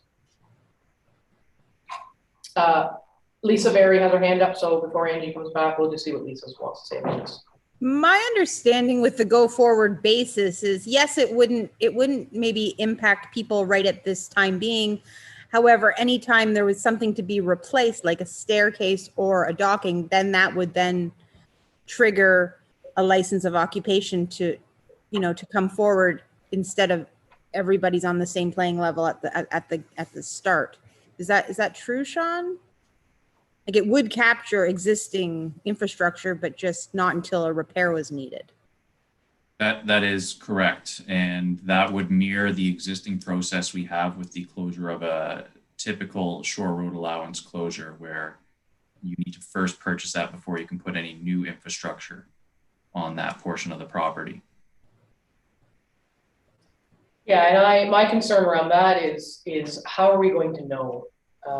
We are, as are most municipalities our size, we're challenged with, we have 2 employees in the building and bylaw department. So how are we going to go forward? 2 things. If we take the slow boat and do an education program, not unlike the shoreline preservation bylaw potential, there will be a litany of panic projects so people can be existing before it comes into play. So we can expect that. But in a go forward, in terms of what Lisa just mentioned, if you want to replace your dock or your pump house or whatever it is, that you would then need to go through the process. But how are we going to know who's going to monitor it? Who's going to enforce it? Are we relying on public complaint to say, my neighbor appears to be building a new dock on a shoreline that I think the municipality owns? Like I can't quite reconcile myself around how we're going to know. And if we can't know that these things are happening and we can't, inform or, seek compliance, then a lot of the inappropriate building will just continue unchecked. So I have a bit of a gap there on that, Sean. Yeah, it is a challenge for sure. Any sort of enforcement or monitoring of buildings being constructed either without a permit or not in compliance with our licensing process should we implement one. Unfortunately, there's no real simple answer to that. It's a large municipality with a small bylaw enforcement department. So the reality is we just simply can't be out patrolling the entire municipality and have to really rely on a keen eye when we're driving around, but also on neighbors reporting any activity that falls outside of our requirements. Mm-hmm. Angie appears to be back. Let's see if she's still watery or not. What were you in the process of saying to us a moment ago? If you can hear me now. Okay. I was going to comment on the work along North Shore Road and that process. So the consultation with the neighbors hasn't happened yet. Lyle is still working with the engineers to evaluate what work we're going to be doing. So that won't be a gauge, unfortunately. Okay. We appear to have lost Councillor Dayu. Just lose her screen. Oh, she's still here. Oh, she's still here. Okay. We can continue then. Oh, there she is. You're on mute. You're on mute.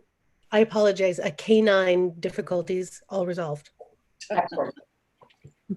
At least I'm not at home with a puppy today. So, Lisa Berry. Just another thought. Like I agree with what you said earlier about equality with people that have waterfront property that's not between a road and the same liability that occurs. I have also concerns with the environment. So, the county is in the process of finalizing the shoreline preservation, and I almost wonder if there's what is a heavier weight, the environmental overuse of shorelines or the liability. Like I wonder if some of the discussion could or should talk about lakes that are at capacity. Do these lakes have a bigger priority environmentally? Not, you would have the same risks liability, but I wonder if that's a consideration. I mean, Sean, can you split it out that in that much detail? Or is that just, as Liz said, complicating it even further? It is challenging. We could certainly look at the shoreline preservation bylaw once it's implemented and see if there's any sort of policy mirroring we could do in ours. I would say that the draft policy right now is quite restrictive in what's permitted.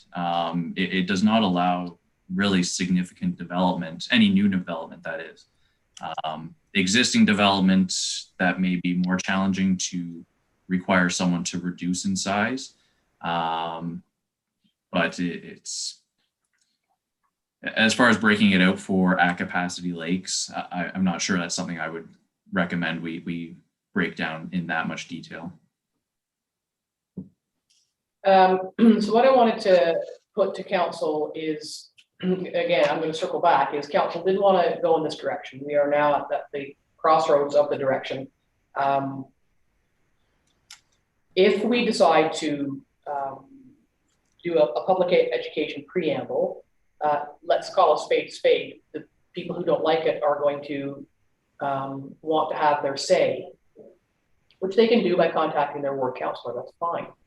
But we have to remember that it's our job to set policy based on information we have and the framework we want to create for the community going forward. So if council moves ahead and decide to do this, we have to remember that the education is not a consultation. It's council's making a decision and it's going to implement these steps because we've decided this is what we need to do for a variety of legitimate reasons in the community's best interest.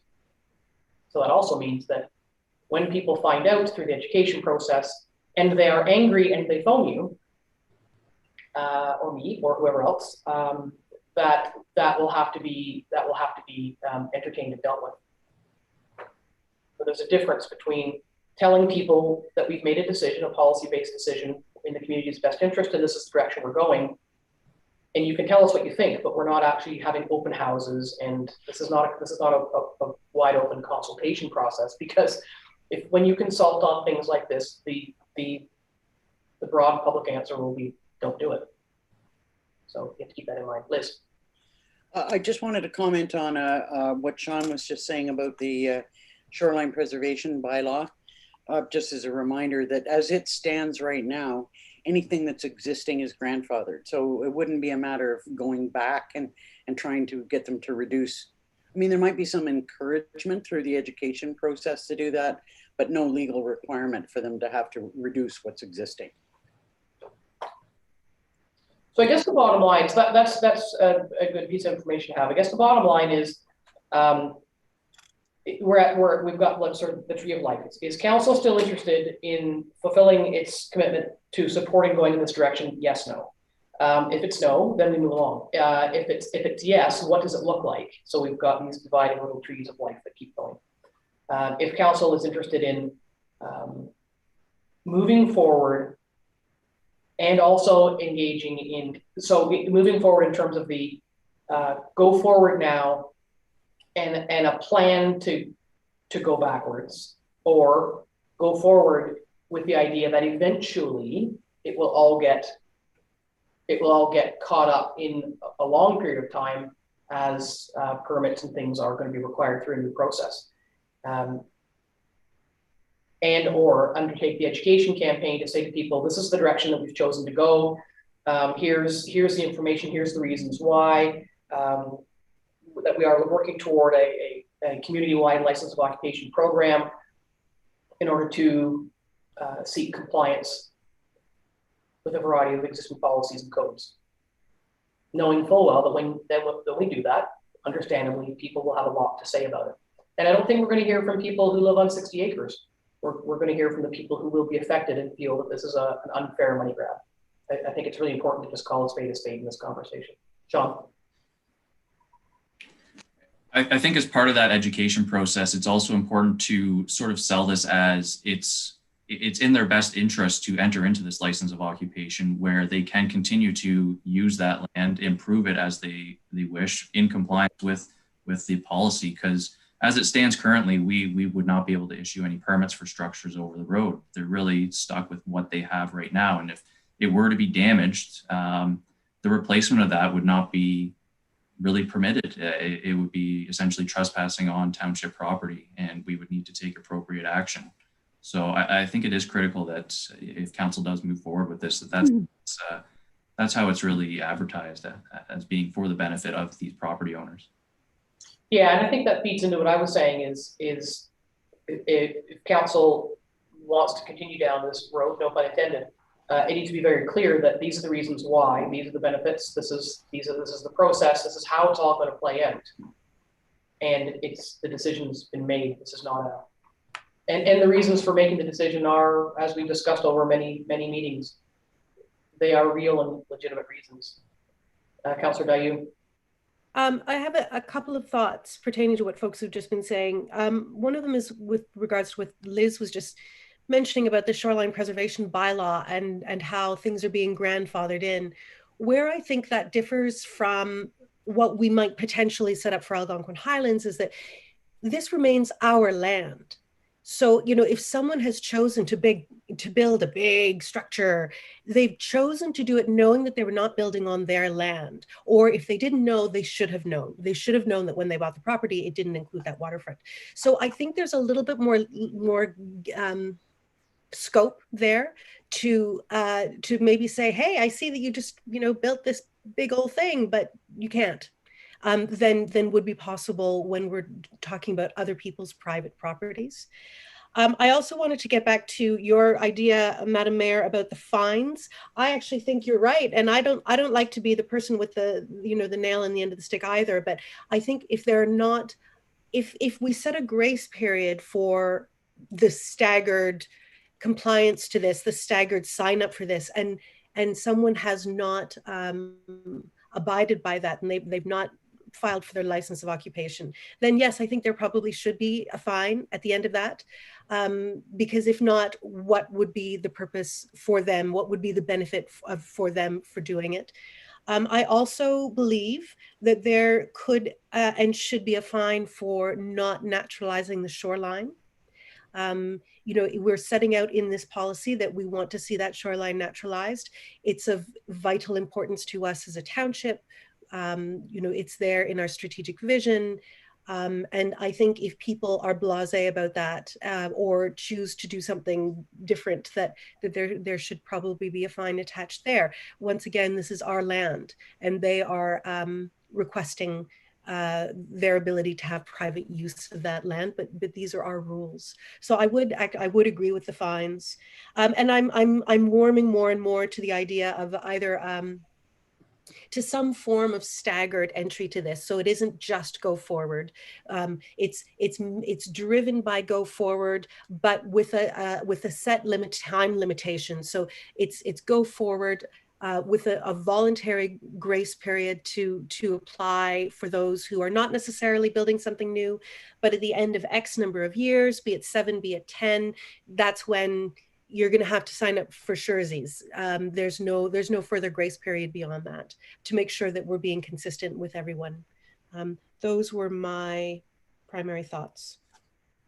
Thank you for that. Just before I go to you, Liz, I do want to clarify that when I was talking about fines, I meant fines for transgressions against our land. A couple of years ago, our deputy CBO was driving to work one day and came upon a man happily cutting a bunch of trees down and brush, and also on he and his neighbor's property. And I think Greg said, you can't do that, you don't own it. The guy had no idea. So he said, oh dear. So to me, it would be, that's the education is, did you know that you don't own that? And we are asserting our ownership of those lands, and you must conduct yourselves accordingly to whatever we outline on our lands, be it with or without a license of occupation, immediate or staggered.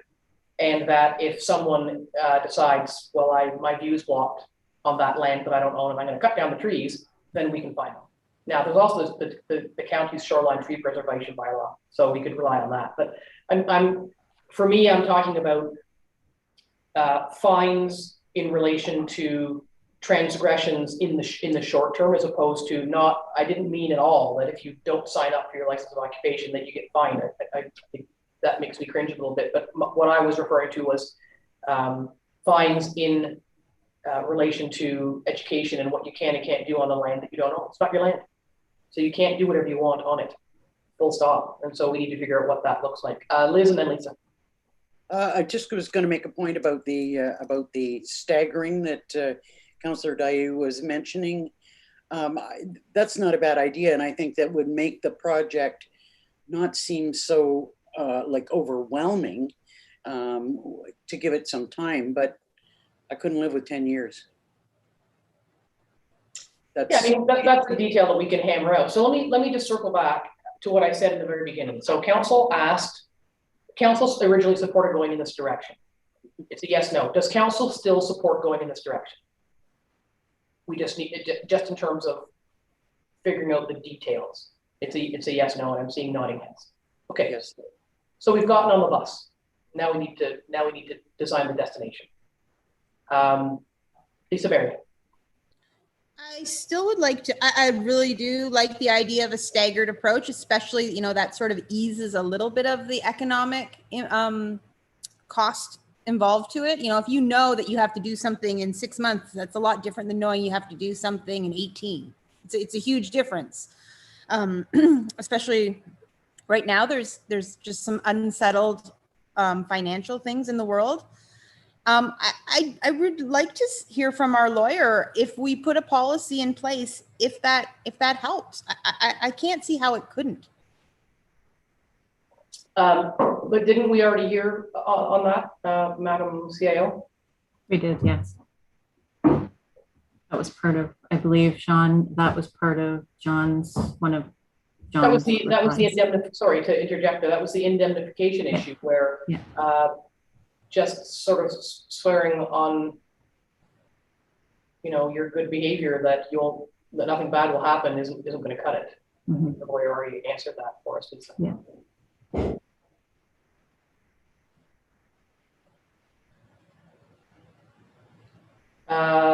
So, Sean, what in terms of a staggered idea, what do you think that could look like or not look like? Tell us what you think about that. It's certainly better than or favorable compared to being retroactive right from the start. I would have to put some thought to it to see what that would look like and how we could keep track of it, because it could actually further complicate things by trying to monitor this time frame we associate with when someone has to enter into a license of occupation. But I can certainly put some thought to that and report back. It might be a case of doing that and working on an education component about, that letting people know you don't own your land and you can't do what you want on it. And here are some challenges, some potential repercussions that just undertaking that would allow time for the staggered approach to be developed. I mean, they could kind of be developed in parallel, I think. John? I guess one initial thought I would have with the staggering is by implementing it in that fashion, it would not be mirroring the process we have in place for selling of shore road allowances right now where we don't act in a retroactive manner. It's only on a go forward. And really the intent, from my perspective at least, was to mirror that process so these property owners would have similar opportunities to those who do not have a road running between them and the waterfront. Now, I know somewhere along the line in one of these many conversations, and Angie, it might have been you that said that there's a different intent of land use. If you buy waterfront property and you don't buy or haven't yet purchased your shore allowance, it's very different than the inherent expectation of property across the road. That just simply isn't your property. We're not going to sell it, so it's never going to be your property. So I can see that there's a difference there. I will say that I've been asked a number of times about that inequity, and I still stumble in my own head a little bit about it. That we are requiring licenses of occupation for land across the road, but we would not be asking it for unpurchased shore allowances. So can you circle back a bit, Angie, if I'm not putting you on the spot? You had said very early on in this discussion that there's a very different sort of land use planning intent of that land use in those two different scenarios. Mm-hmm. I did say that, and I believe John spoke to it in one of his letters, is that because the shore road allowance is directly adjacent and abutting the private property, there is an inherent expectation that the property owner will have exclusive use of that property. Their homeowner's insurance extends over that property. For that, those same things don't extend when there's a road in between. That's where the liability comes from. So that in my mind allows me to separate out a little bit of that inequity because it has been asked a number of times is what's the difference. So, we also need to acknowledge that if you do own property that abuts a shore allowance that you do not own, it's still public land, even though there's that inherent expectation for your exclusive rights and enjoyment of it you technically don't own it and somebody could picnic on it if they wanted to. Doesn't happen very often, but I have heard on occasion that it occurs. Lisa Berry. I guess this is for Sean or Angie, would there be property owners right now that are, third generation public land users that believe that they own it? I would say yes, because I think I've spoken to a few of them. Sean, go ahead. Yeah, I would agree that it's quite likely a lot of people may not realize that is not their property. It's actually municipal property. And also, just to add to the previous point about the difference in liability versus a shore road allowance versus the ones we're speaking about today with the road, where the road allowance exists and there is a township road, that's an open road allowance that's under our care and control. So there is further liability where that exists. And that was also addressed in John's previous letter to council. Yeah, you're right. Thank you for saying that. He did. And I think that's sometimes, we have to reiterate things a number of times to let them settle. And I think what it comes down to is they're simply not the same use. They're different pieces, they're different kinds of property, and they perhaps shouldn't be and can't, even in accordance with legal counsel, be treated the same because they're not. So that's true. Liz. To Councillor Berry's point about generations of use, not wanting to take away from the enjoyment and generational use of our property.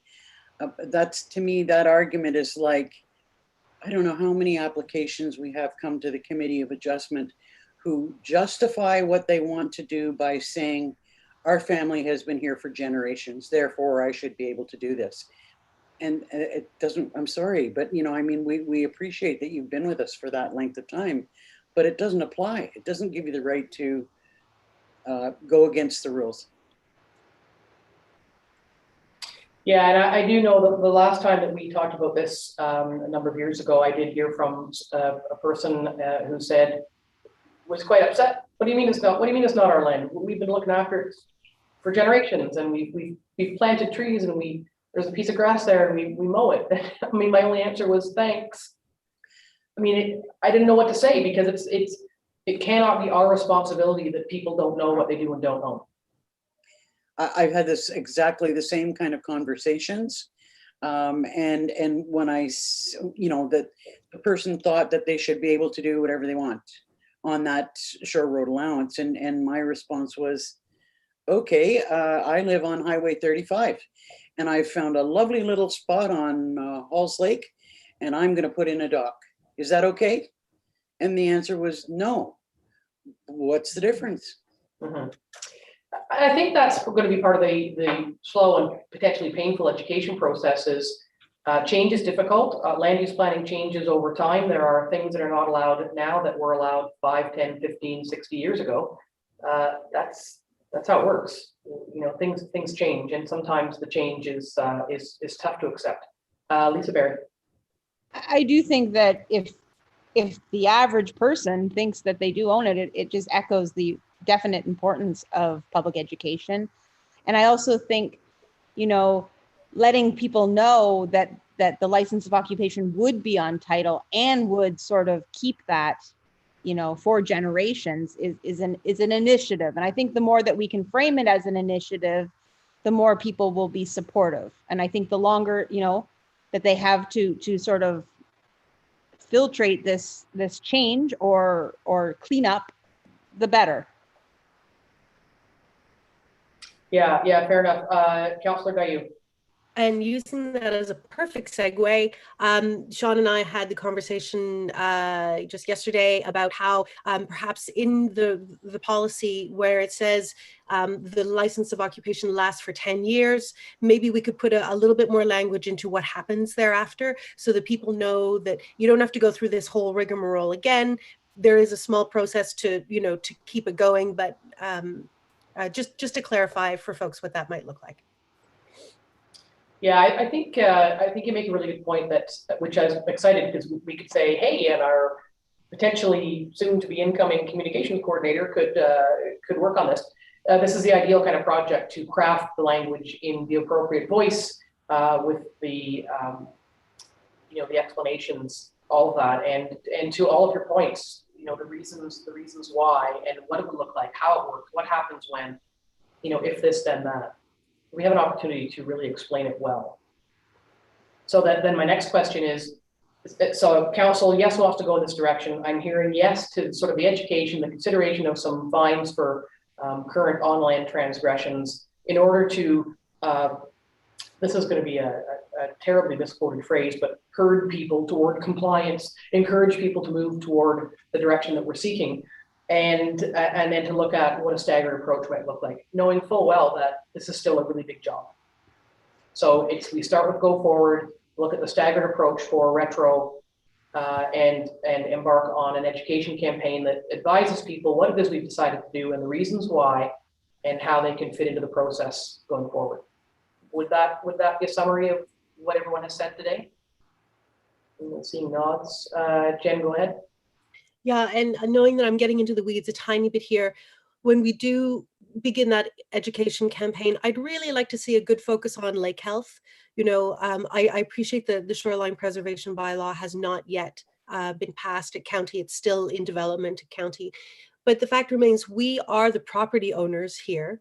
So, even with the shoreline preservation bylaw in place, it's still, tell me if I'm mistaken, it's still up to us as the property owner to follow that byline or do more. There's nothing in the bylaw that would prevent us from doing the most we possibly can to protect the health of our lakes through shoreline protection. So, within the education package, I'd really like to see a focus on shoreline health and lake health. Yeah, I think you make a really good point, and I think we may have talked about this a little bit before. Is one of the steady criticisms around there's been many, but one of the steady criticisms around the proposed shoreline preservation bylaw is that what are municipalities doing to step up to the plate and do their best? And so I think, Jen, you make a really good point. Is what we can do is we can take control of our land, and this is our land, and that in keeping with environmental stewardship decisions that we've made previously and may make going forward, that this is important to us in terms of stewardship and lake health. And that would be a very clear message of how we as a municipality are, for lack of a better phrase, putting our money where our mouth is in terms of preservation and lake health and the future of the economy and lifestyle. I'm going to go to Sean and then Angie and then Liz. Yeah, I just wanted to comment on the shoreline preservation bylaw, and I think that's a fair point, and I'll look into whether or not there's a way we could require anyone who applies for a license of occupation to also go through that process, so that they would be in compliance with the county bylaw. I'm just not sure if that is possible, being that it's municipal land, but I will have that conversation with the county and the consultants looking after that for sure. Well, I mean, if the county, whatever the shoreline preservation bylaw ends up being, we have all given that authority to the county anyway, so we would be required to comply with it. So that would just give us the jurisdiction right there. The fact that we've already said it lives at the county, but we're all going to follow it. So how would you need? I'm not following why you need to go back and check with them about that, because whatever the shoreline bylaw looks like at the outcome applies to us. Go ahead. So the part I need to clarify is because somebody would be applying to do work on municipal land, they're not the owners of that land. They'd be entering into a license, but I'm not sure if they can be the applicant under the shoreline preservation bylaw, or if there's a way we can authorize that somehow. Honestly, the longer we have this conversation, the more complicated it gets. Hear me. I'm going to Angie and then Liz. So my question is around, so if council's intent is to start with the education, which is great, what's council's thoughts around a timeline for that? So, I do think there's value in doing a lengthy education process. that will also allow us as staff to put some thoughts to bring back to council around, what the staged approach would look like. So just looking for some direction there. Yeah, thoughts from council. Sean's put a timeline in the education section of his report. Can we just pause that question? I'm going to go to Liz because I don't know where in this topic she's weighing in. I was going to speak to the discussion about the shoreline preservation bylaw and the requirement for naturalization. At the present time, the existing draft, and I don't see or haven't heard anything that suggests the requirement for naturalization, unless there's been damage done to the shoreline. That's when the naturalization takes place. And I think that's where the difference between, what Sean needs to look into is because we're talking about our own land, and we could possibly, be a little more proactive about that in this case. Otherwise, all we've really talked about at the county level is a possible education program about the benefits to the landowner of renaturalization or naturalization. Yeah, so I think that's an interesting piece because we can, so Sean can find out a little bit more about that because it could be the case where if we can encourage naturalization and explain to the public that that's what we're doing in terms of putting our money where our mouth is, but somebody could say, well, then you come and renaturalize your shoreline. Perfect project for the Environment Stewardship Committee. But anyway, Jen and then Julie. Yeah, I would push back against that quite a bit if someone came and said that to me in my ward. The way I see it is, yes, it is our land, but you would like to use it as if it were your land. And in exchange for that privilege, what we're asking you for is that you keep the shoreline natural. That's the deal. That's the bargain. And so, it does remain our land. And I think if we want to preserve our shorelines, which we adamantly want to do, I feel very comfortable in having a stronger stance for us because it is our land. Yeah, and then just to get back to Angie's question, I rather see this as a rolling education program. So we could certainly sort of start out with a bang and keep it going, keep feeding it with all the ways that we might, that the coordination coordinator will be able to come up with. But then the second phase will be based on our ability to start the second phase rather than on when we want to end the education piece. So it could be that we just keep rolling with that until we're ready to proceed into phase 2. Yeah, and so I just based on a couple of things that have been said, we have bought into Bang the Table, a very robust online tool for either provision of information, or consultation and feedback. And knowing that we are going to get feedback, let's not kid ourselves, that we could make that available through the Bang the Table process, so that it feeds in. Not unlike when we did the first discussion around short-term rentals, and we asked people for their input, and we all had access to people's answers to prepare ourselves for the discussion. So we want to hear from people because they're going to have a lot to say about it. Lisa Berry. Is anyone wanting input on the draft application? I just had a couple thoughts. If you'd like to go there, please go ahead. One of the things that I thought should be possibly in the initial application is sort of proof of insurance. I guess you can't have insurance until the application has been submitted, but maybe even in that it should list that is, at least there's been a conversation or something that they've made that they're aware of that will be coming. Maybe that's clear. I just found it wasn't quite clear until later on down. And then the second thing that I just didn't like the wording, and I don't want to get into semantics, but where it says all license agreements are at the discretion of council and no permanent rights of any kind whatsoever are conferred by the license agreement. Any license issued shall not be more than 10 years. I understand that that's sort of the length that was discussed, But I just think it just seems very, very like cut and dry, and it's not allowing people to renew. To me, it sounds like, well, this is only for 10 years and I'm not going to be able to renew. That just the way the language is written, that's the interpretation I took. But it is renewable, Sean, is it not? Of course it is. Go ahead. So currently, I don't believe there is a renewal process outlined in it, but that is something I will look at ensuring is in place, because I think that's reasonable. If you're not going to have people, if you're going to have people go through this process and incur costs and admittedly jump through a number of hoops, and it dead ends at 10 years, then it is a money grab.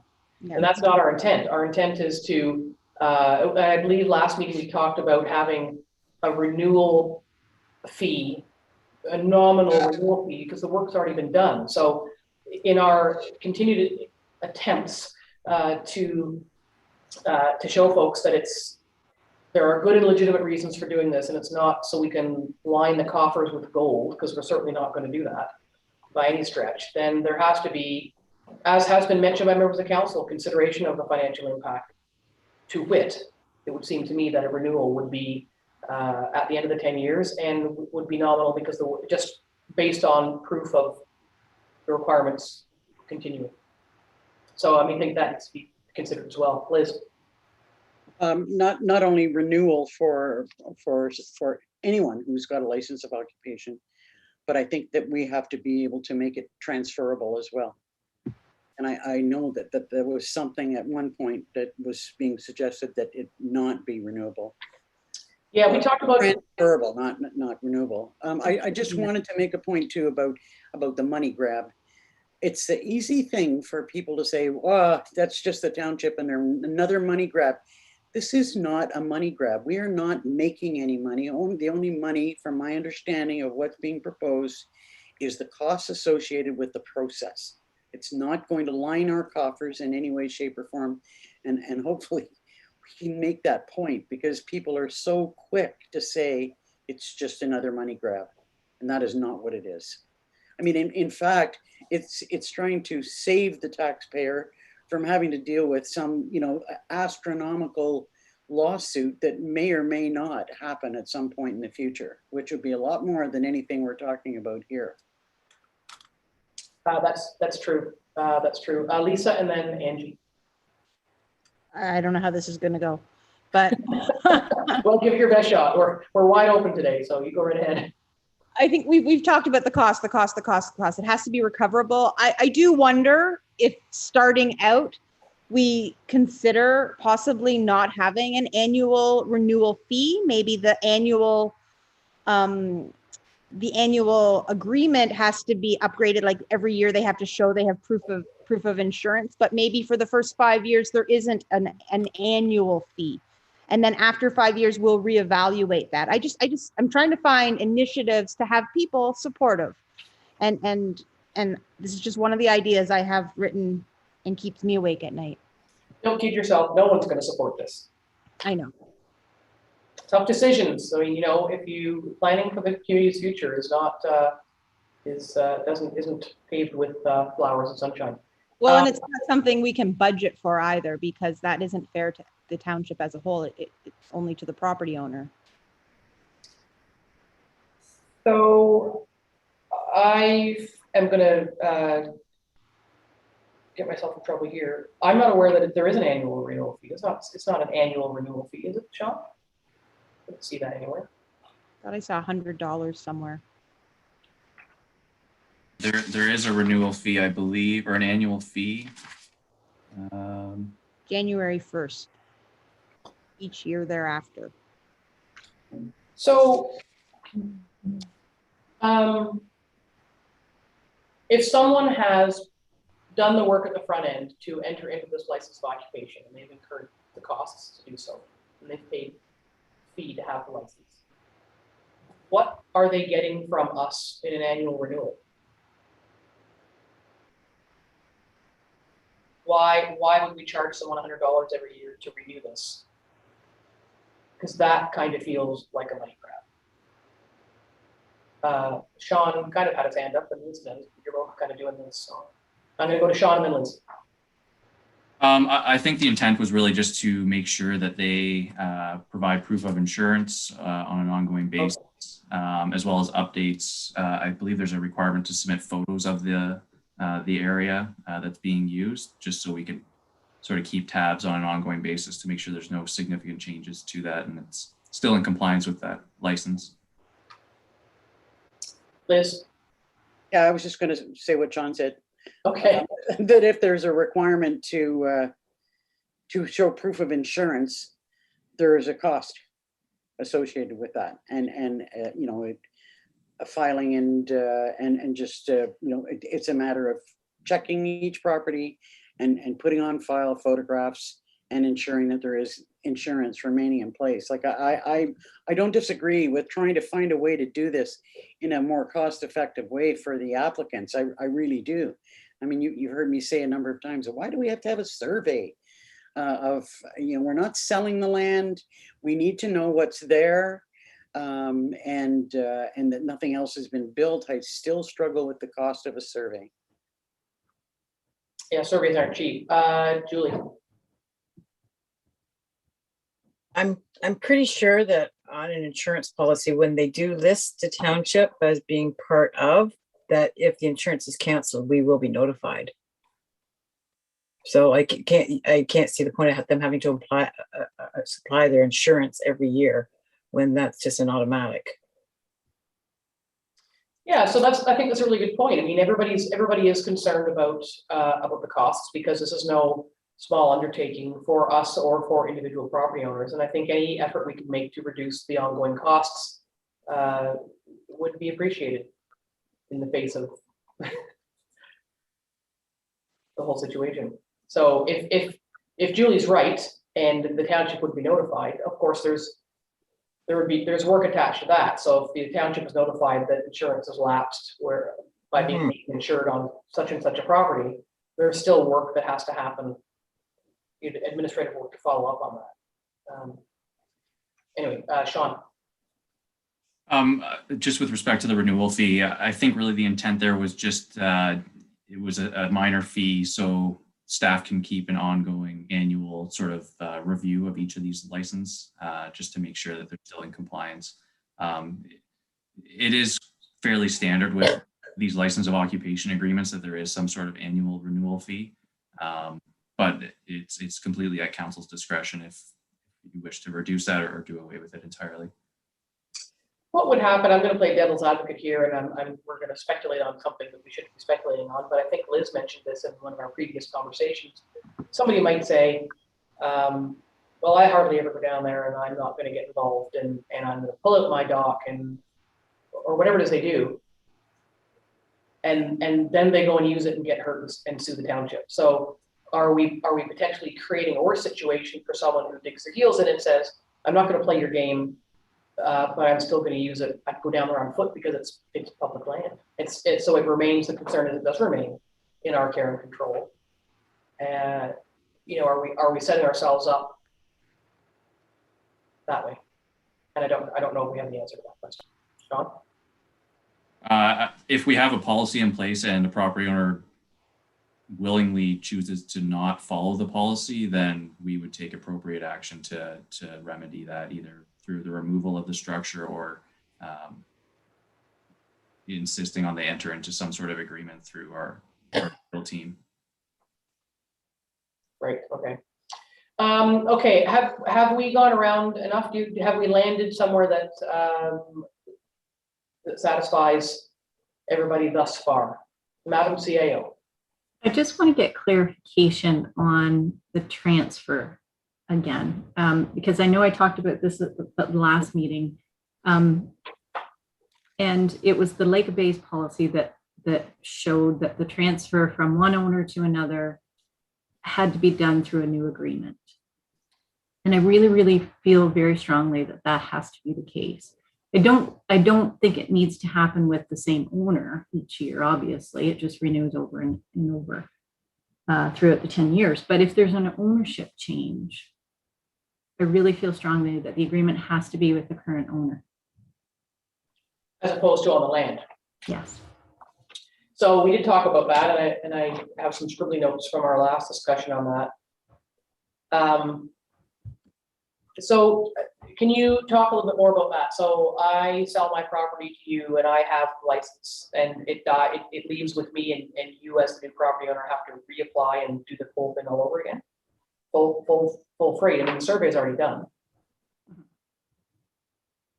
So it would be, the way I would see it, I mean, the agreement's registered on title. So they would be, when they're purchasing the property, well aware, if their lawyer's doing what they should be doing, well aware that that agreement is required. So that would be they'd have to apply through the township to just renew that agreement. And it would just be the renewal cost, I would assume. Yeah, so you're not talking about starting the process all over, because again, that would feel a lot like a money grab. Yeah. When it's already in place, we're just looking for the sort of the processing aspect of it to ensure that the township's a named insured and those sort of administrative details. I mean, that makes sense. What does council think of that? Liz and then Jen.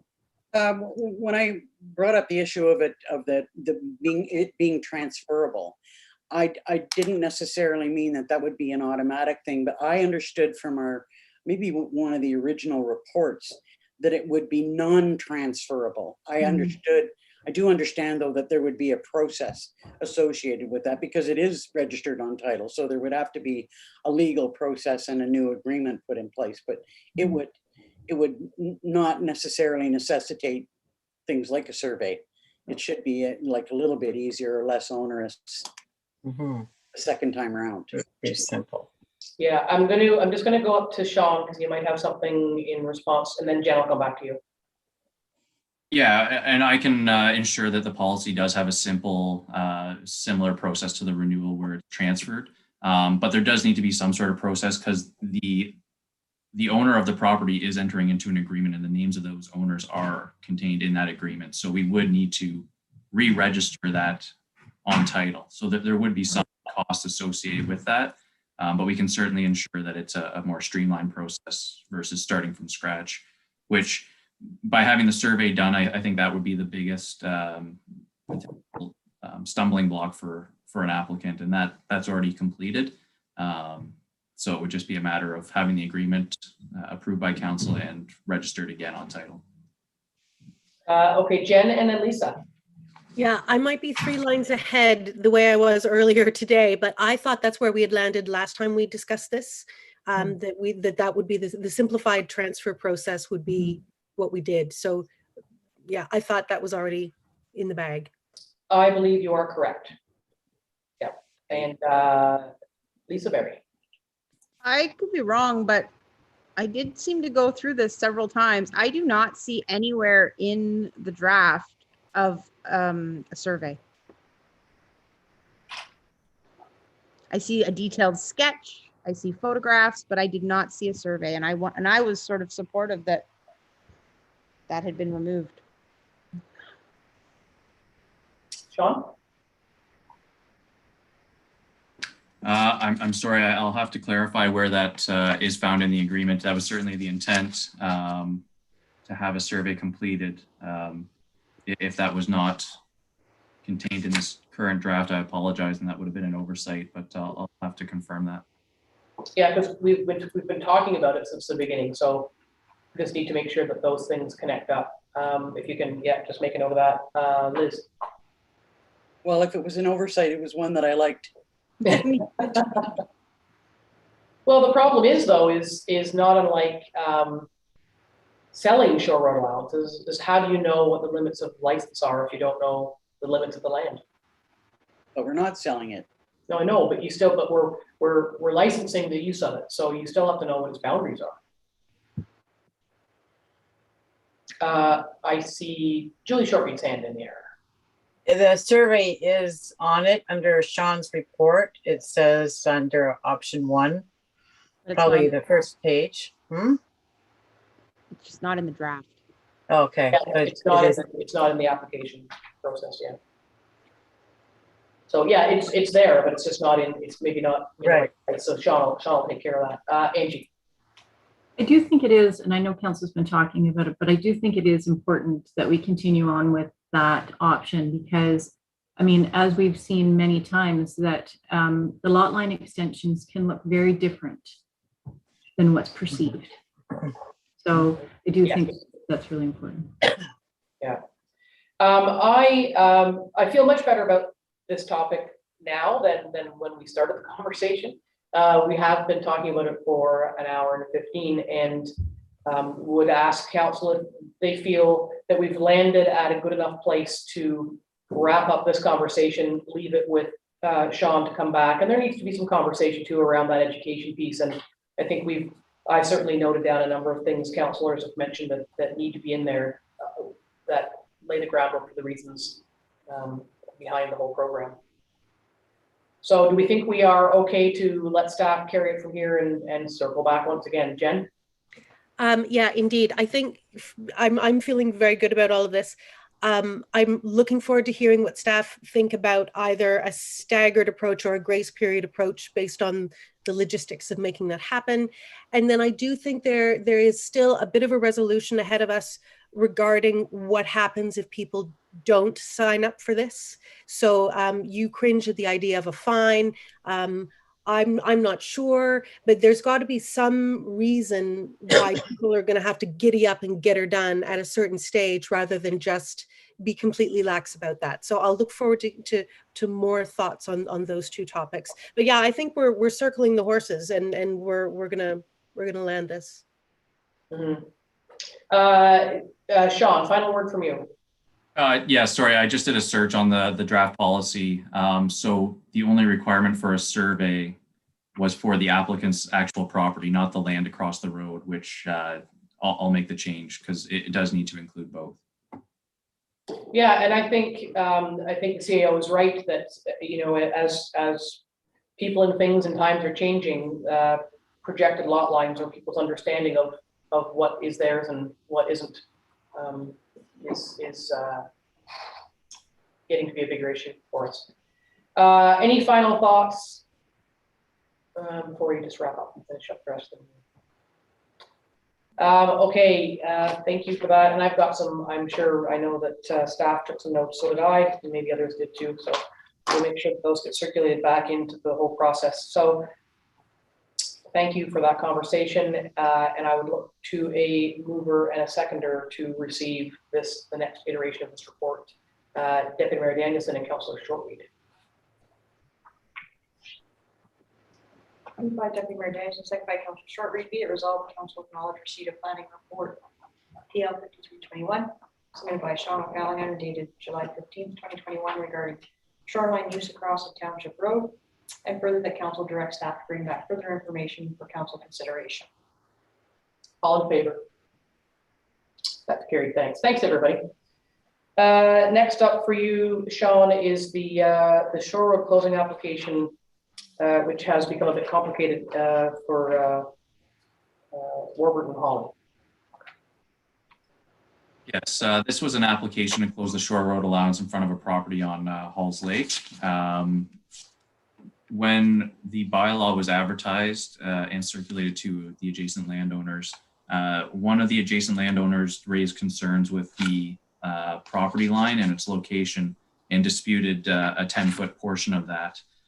They did retain legal counsel as well as a Ontario land surveyor who are both supporting the adjacent landowner's claim. So we did circulate this to our township legal counsel, who has advised there is a process where there are disputing surveys for that to be resolved through the Boundaries Act. And our legal counsel also recommended we defer this application pending the outcome of that dispute between the two surveyors until that's resolved. Yeah, it's a difficult situation. We have historically in cases like this, and this current council will recall, we have said to people that we're not the judge and jury of your border disputes, and we'll pick up from where we can when you sort out amongst yourselves how you're going to agree to be neighbors. So, I mean, I see following the lawyer's advice. I don't think it's our job to decide who owns a little parcel of land, but look for thoughts from council. on that? Anybody?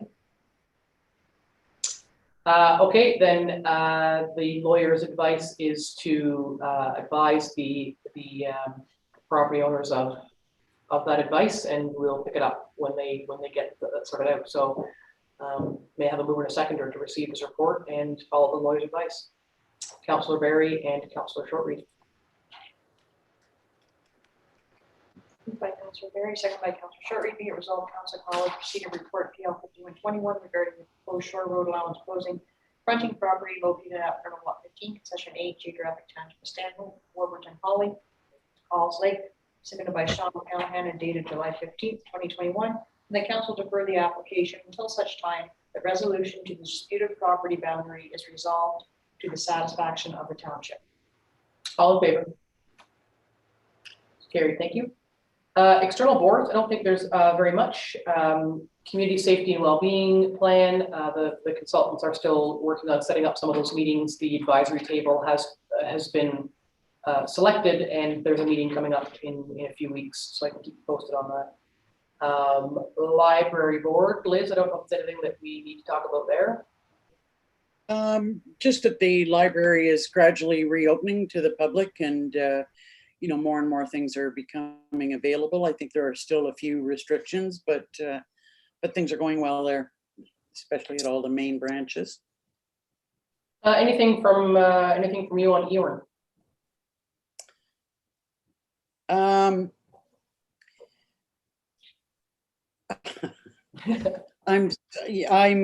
sort of betwixt and between. I think that it's becoming. I hate to say this, I really do, because there's been so much hard work put into this, and municipalities have been so supportive, but it's sounding very much like the province is going to go in a different direction than the EORN proposal for the GIG project, which will result, sadly, in a much more patchwork quilt approach to how the broadband and internet services are provided. It's still over a period of time that takes us to 2025. And if what we suspect the province is going to announce shortly, it'll be in 3 stages.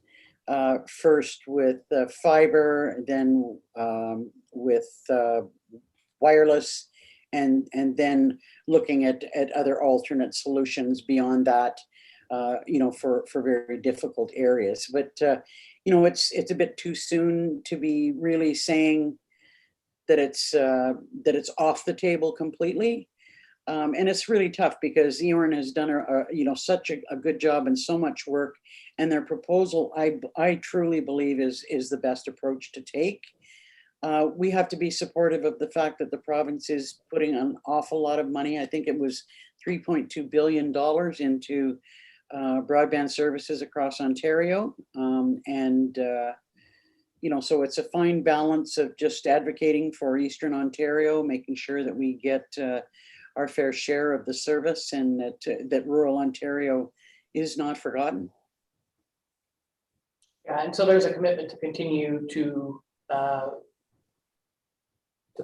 push that project forward, I believe. Yeah, yes, there is. All right, thank you for that. Muskoka River Watershed Communications Committee, that's a bit of a mouthful. I was unable to attend the last meeting, but I do know that I did forward the Parry Sound MNRF notice to councillors Shortreed and Dayu, that and a similar water advisory issue has been sent from TSW. We've gone, it's feast or famine in terms of water levels this year. We've gone from what was tracking toward a 50-year drought to now there's too much water. And there's, I think, Councillor Shortreed said that, and I had received one email from somebody on Coagula that said, like, our docks are underwater, what's going on? So water condition statements have been issued just to keep people aware with the increased water levels that, of course, it often sets logs and flotsam and jetsam free to be a danger. So there are warnings. The drawdown schedule for TSW for the reservoir system has been reissued, and I think you'll see some changes there. But definitely high water right across the board in Haliburton County and across Muskoka. So, but not too much there. Number 17, general business. We have, and I will ask, this was originally sent to Councillor Shortreed, the Knox United Church, which sits beside the hub on the Muskoka side of the village, is undertaking some work. And to be honest, I'm not sure what they're looking for. So perhaps Councillor Shortreed would, beyond the attachments, tell us what's going on there. I will, and it's raining really hard here and I have a steel roof, so you can't hear me. So just a background, we only have one church in Dorset now, the St. Mary's Magdalene Anglican Church, closed a little while ago due to high lead levels in the paint in the building, which they couldn't afford to have removed. So the only church left is the Knox United Church, which is beside the post office. But they're in desperate need of renovations, being brought up to date. They're looking to have support from the township when applying for grant applications with the federal government's community revitalization fund, and the Dorset Community Partnership Group is also helping them do this. So that's where we're at right now. They're looking for council support on applying for grants. So are they looking for a letter of support from the township that they can use when they apply for grants? Yes. I mean, Yes. we've done that. We've done that for organizations in the past. I wasn't sure if they were actually asking for. So. No, they're just asking for the township's letter of support when they apply for the grants to the federal government. Yeah, thoughts from council. We've done it before. So, Deputy Mayor.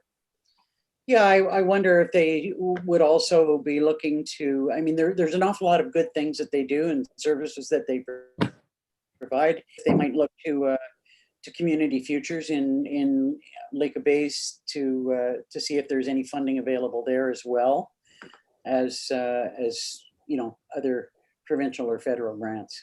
I'll let them know. And actually, I want to circle back on that. That's my mistake. With apologies to the good folks of Dorset, I've got my churches mixed up. So it's not the one beside the hub. It's the one, it's the one beside the post office, which is in Algonquin Highlands. So they should check with HCDC. So my apologies for that. Because Liz and I had this conversation, and she had said, well, they should check with HCDC, and of course, and I said, well, they're in the Muskoka side. They should check with Community Futures, but HCDC could be a really good resource for them. So again, my apologies for that. That totally confused me. I thought I had it sorted where everything was. That main street in Dorset. Yeah. It's getting busy. Okay, I mean, that's fine. I mean, happy to support if we can for them getting some money. They provide certainly enough information in their documents to be able for us to write a letter. So may I have a mover and a seconder to send a letter of support that we used for application from Councillor Dayu and Deputy Mayor Danielson. Moved by Councillor Dayu, seconded by Deputy Mayor Danielson. Be it resolved, the council supports in principle the Knox United Church and the Dorset Community Partnership Fund in their grant application to the federal government's Canada Community Revitalization Fund for the revitalization of the Knox United Church in Dorset. All in favor? That's carried. Thank you. Yes, ma'am.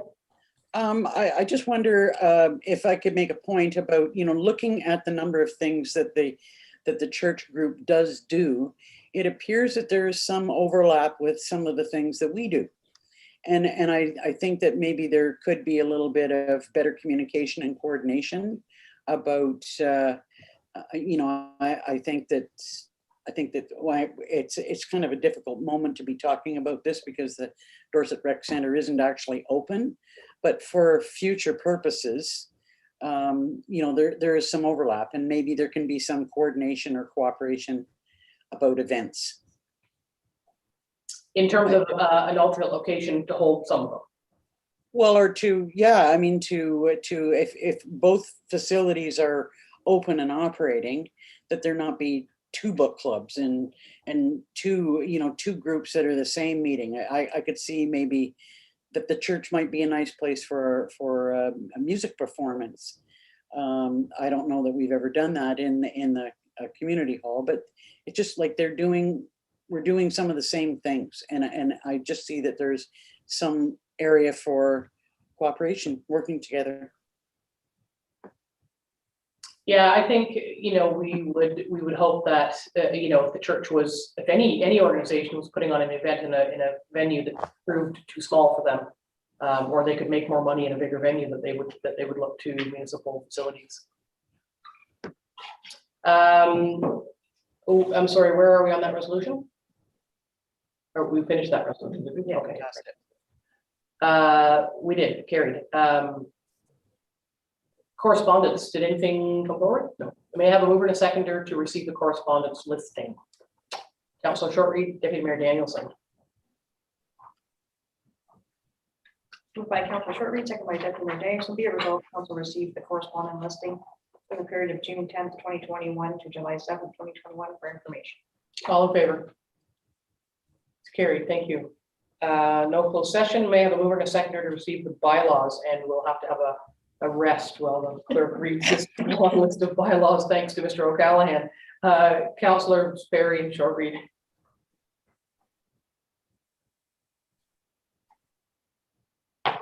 You ready?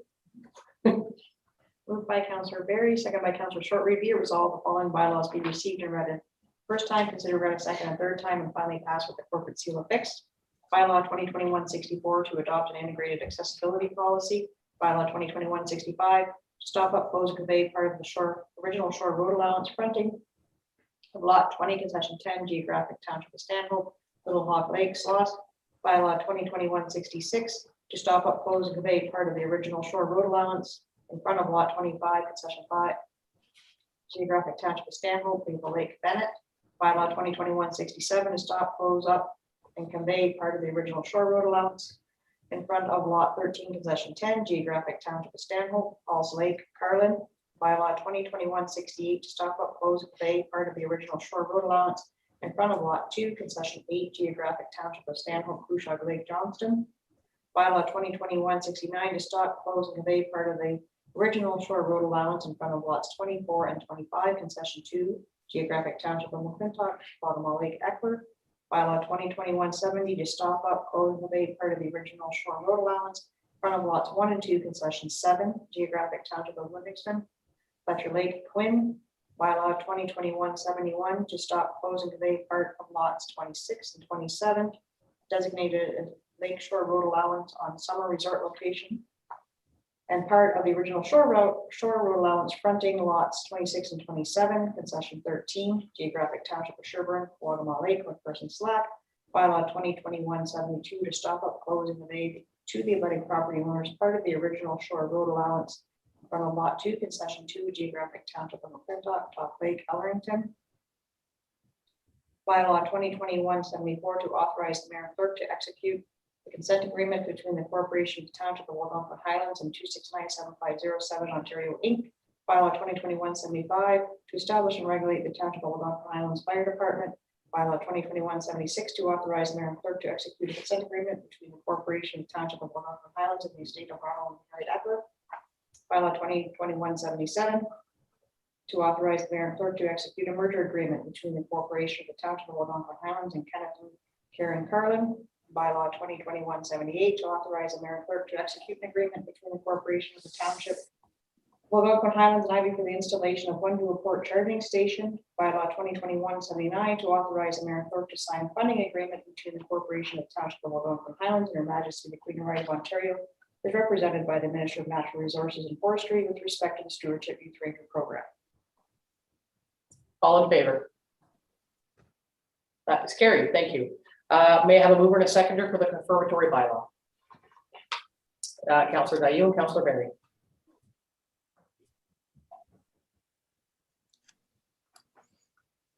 Moved by Councillor Dayu, second by Councillor Barry, be resolved that bylaw 2021-80 being a bylaw to confirm the proceedings of council held during its July 15th, 2021 regular meeting be received and read a first time, considered read a second and third time, and finally passed with corporate seal affixed. All in favor? That's carried, and we have a mover and a seconder for the adjournment. I keep saying we're going to change the way we do this, but we don't. Councillor Shortreed and Barry. The very heavy rain has just arrived here. Moved by Councillor Shortreed, seconded by Councillor Barry, be resolved that the July 15th, 2021 regular council meeting is hereby adjourned at 1:45 p.m. All in favor? Carried. Thank you very much, everybody. Thanks for the good conversation, and we'll see you next time. See you soon.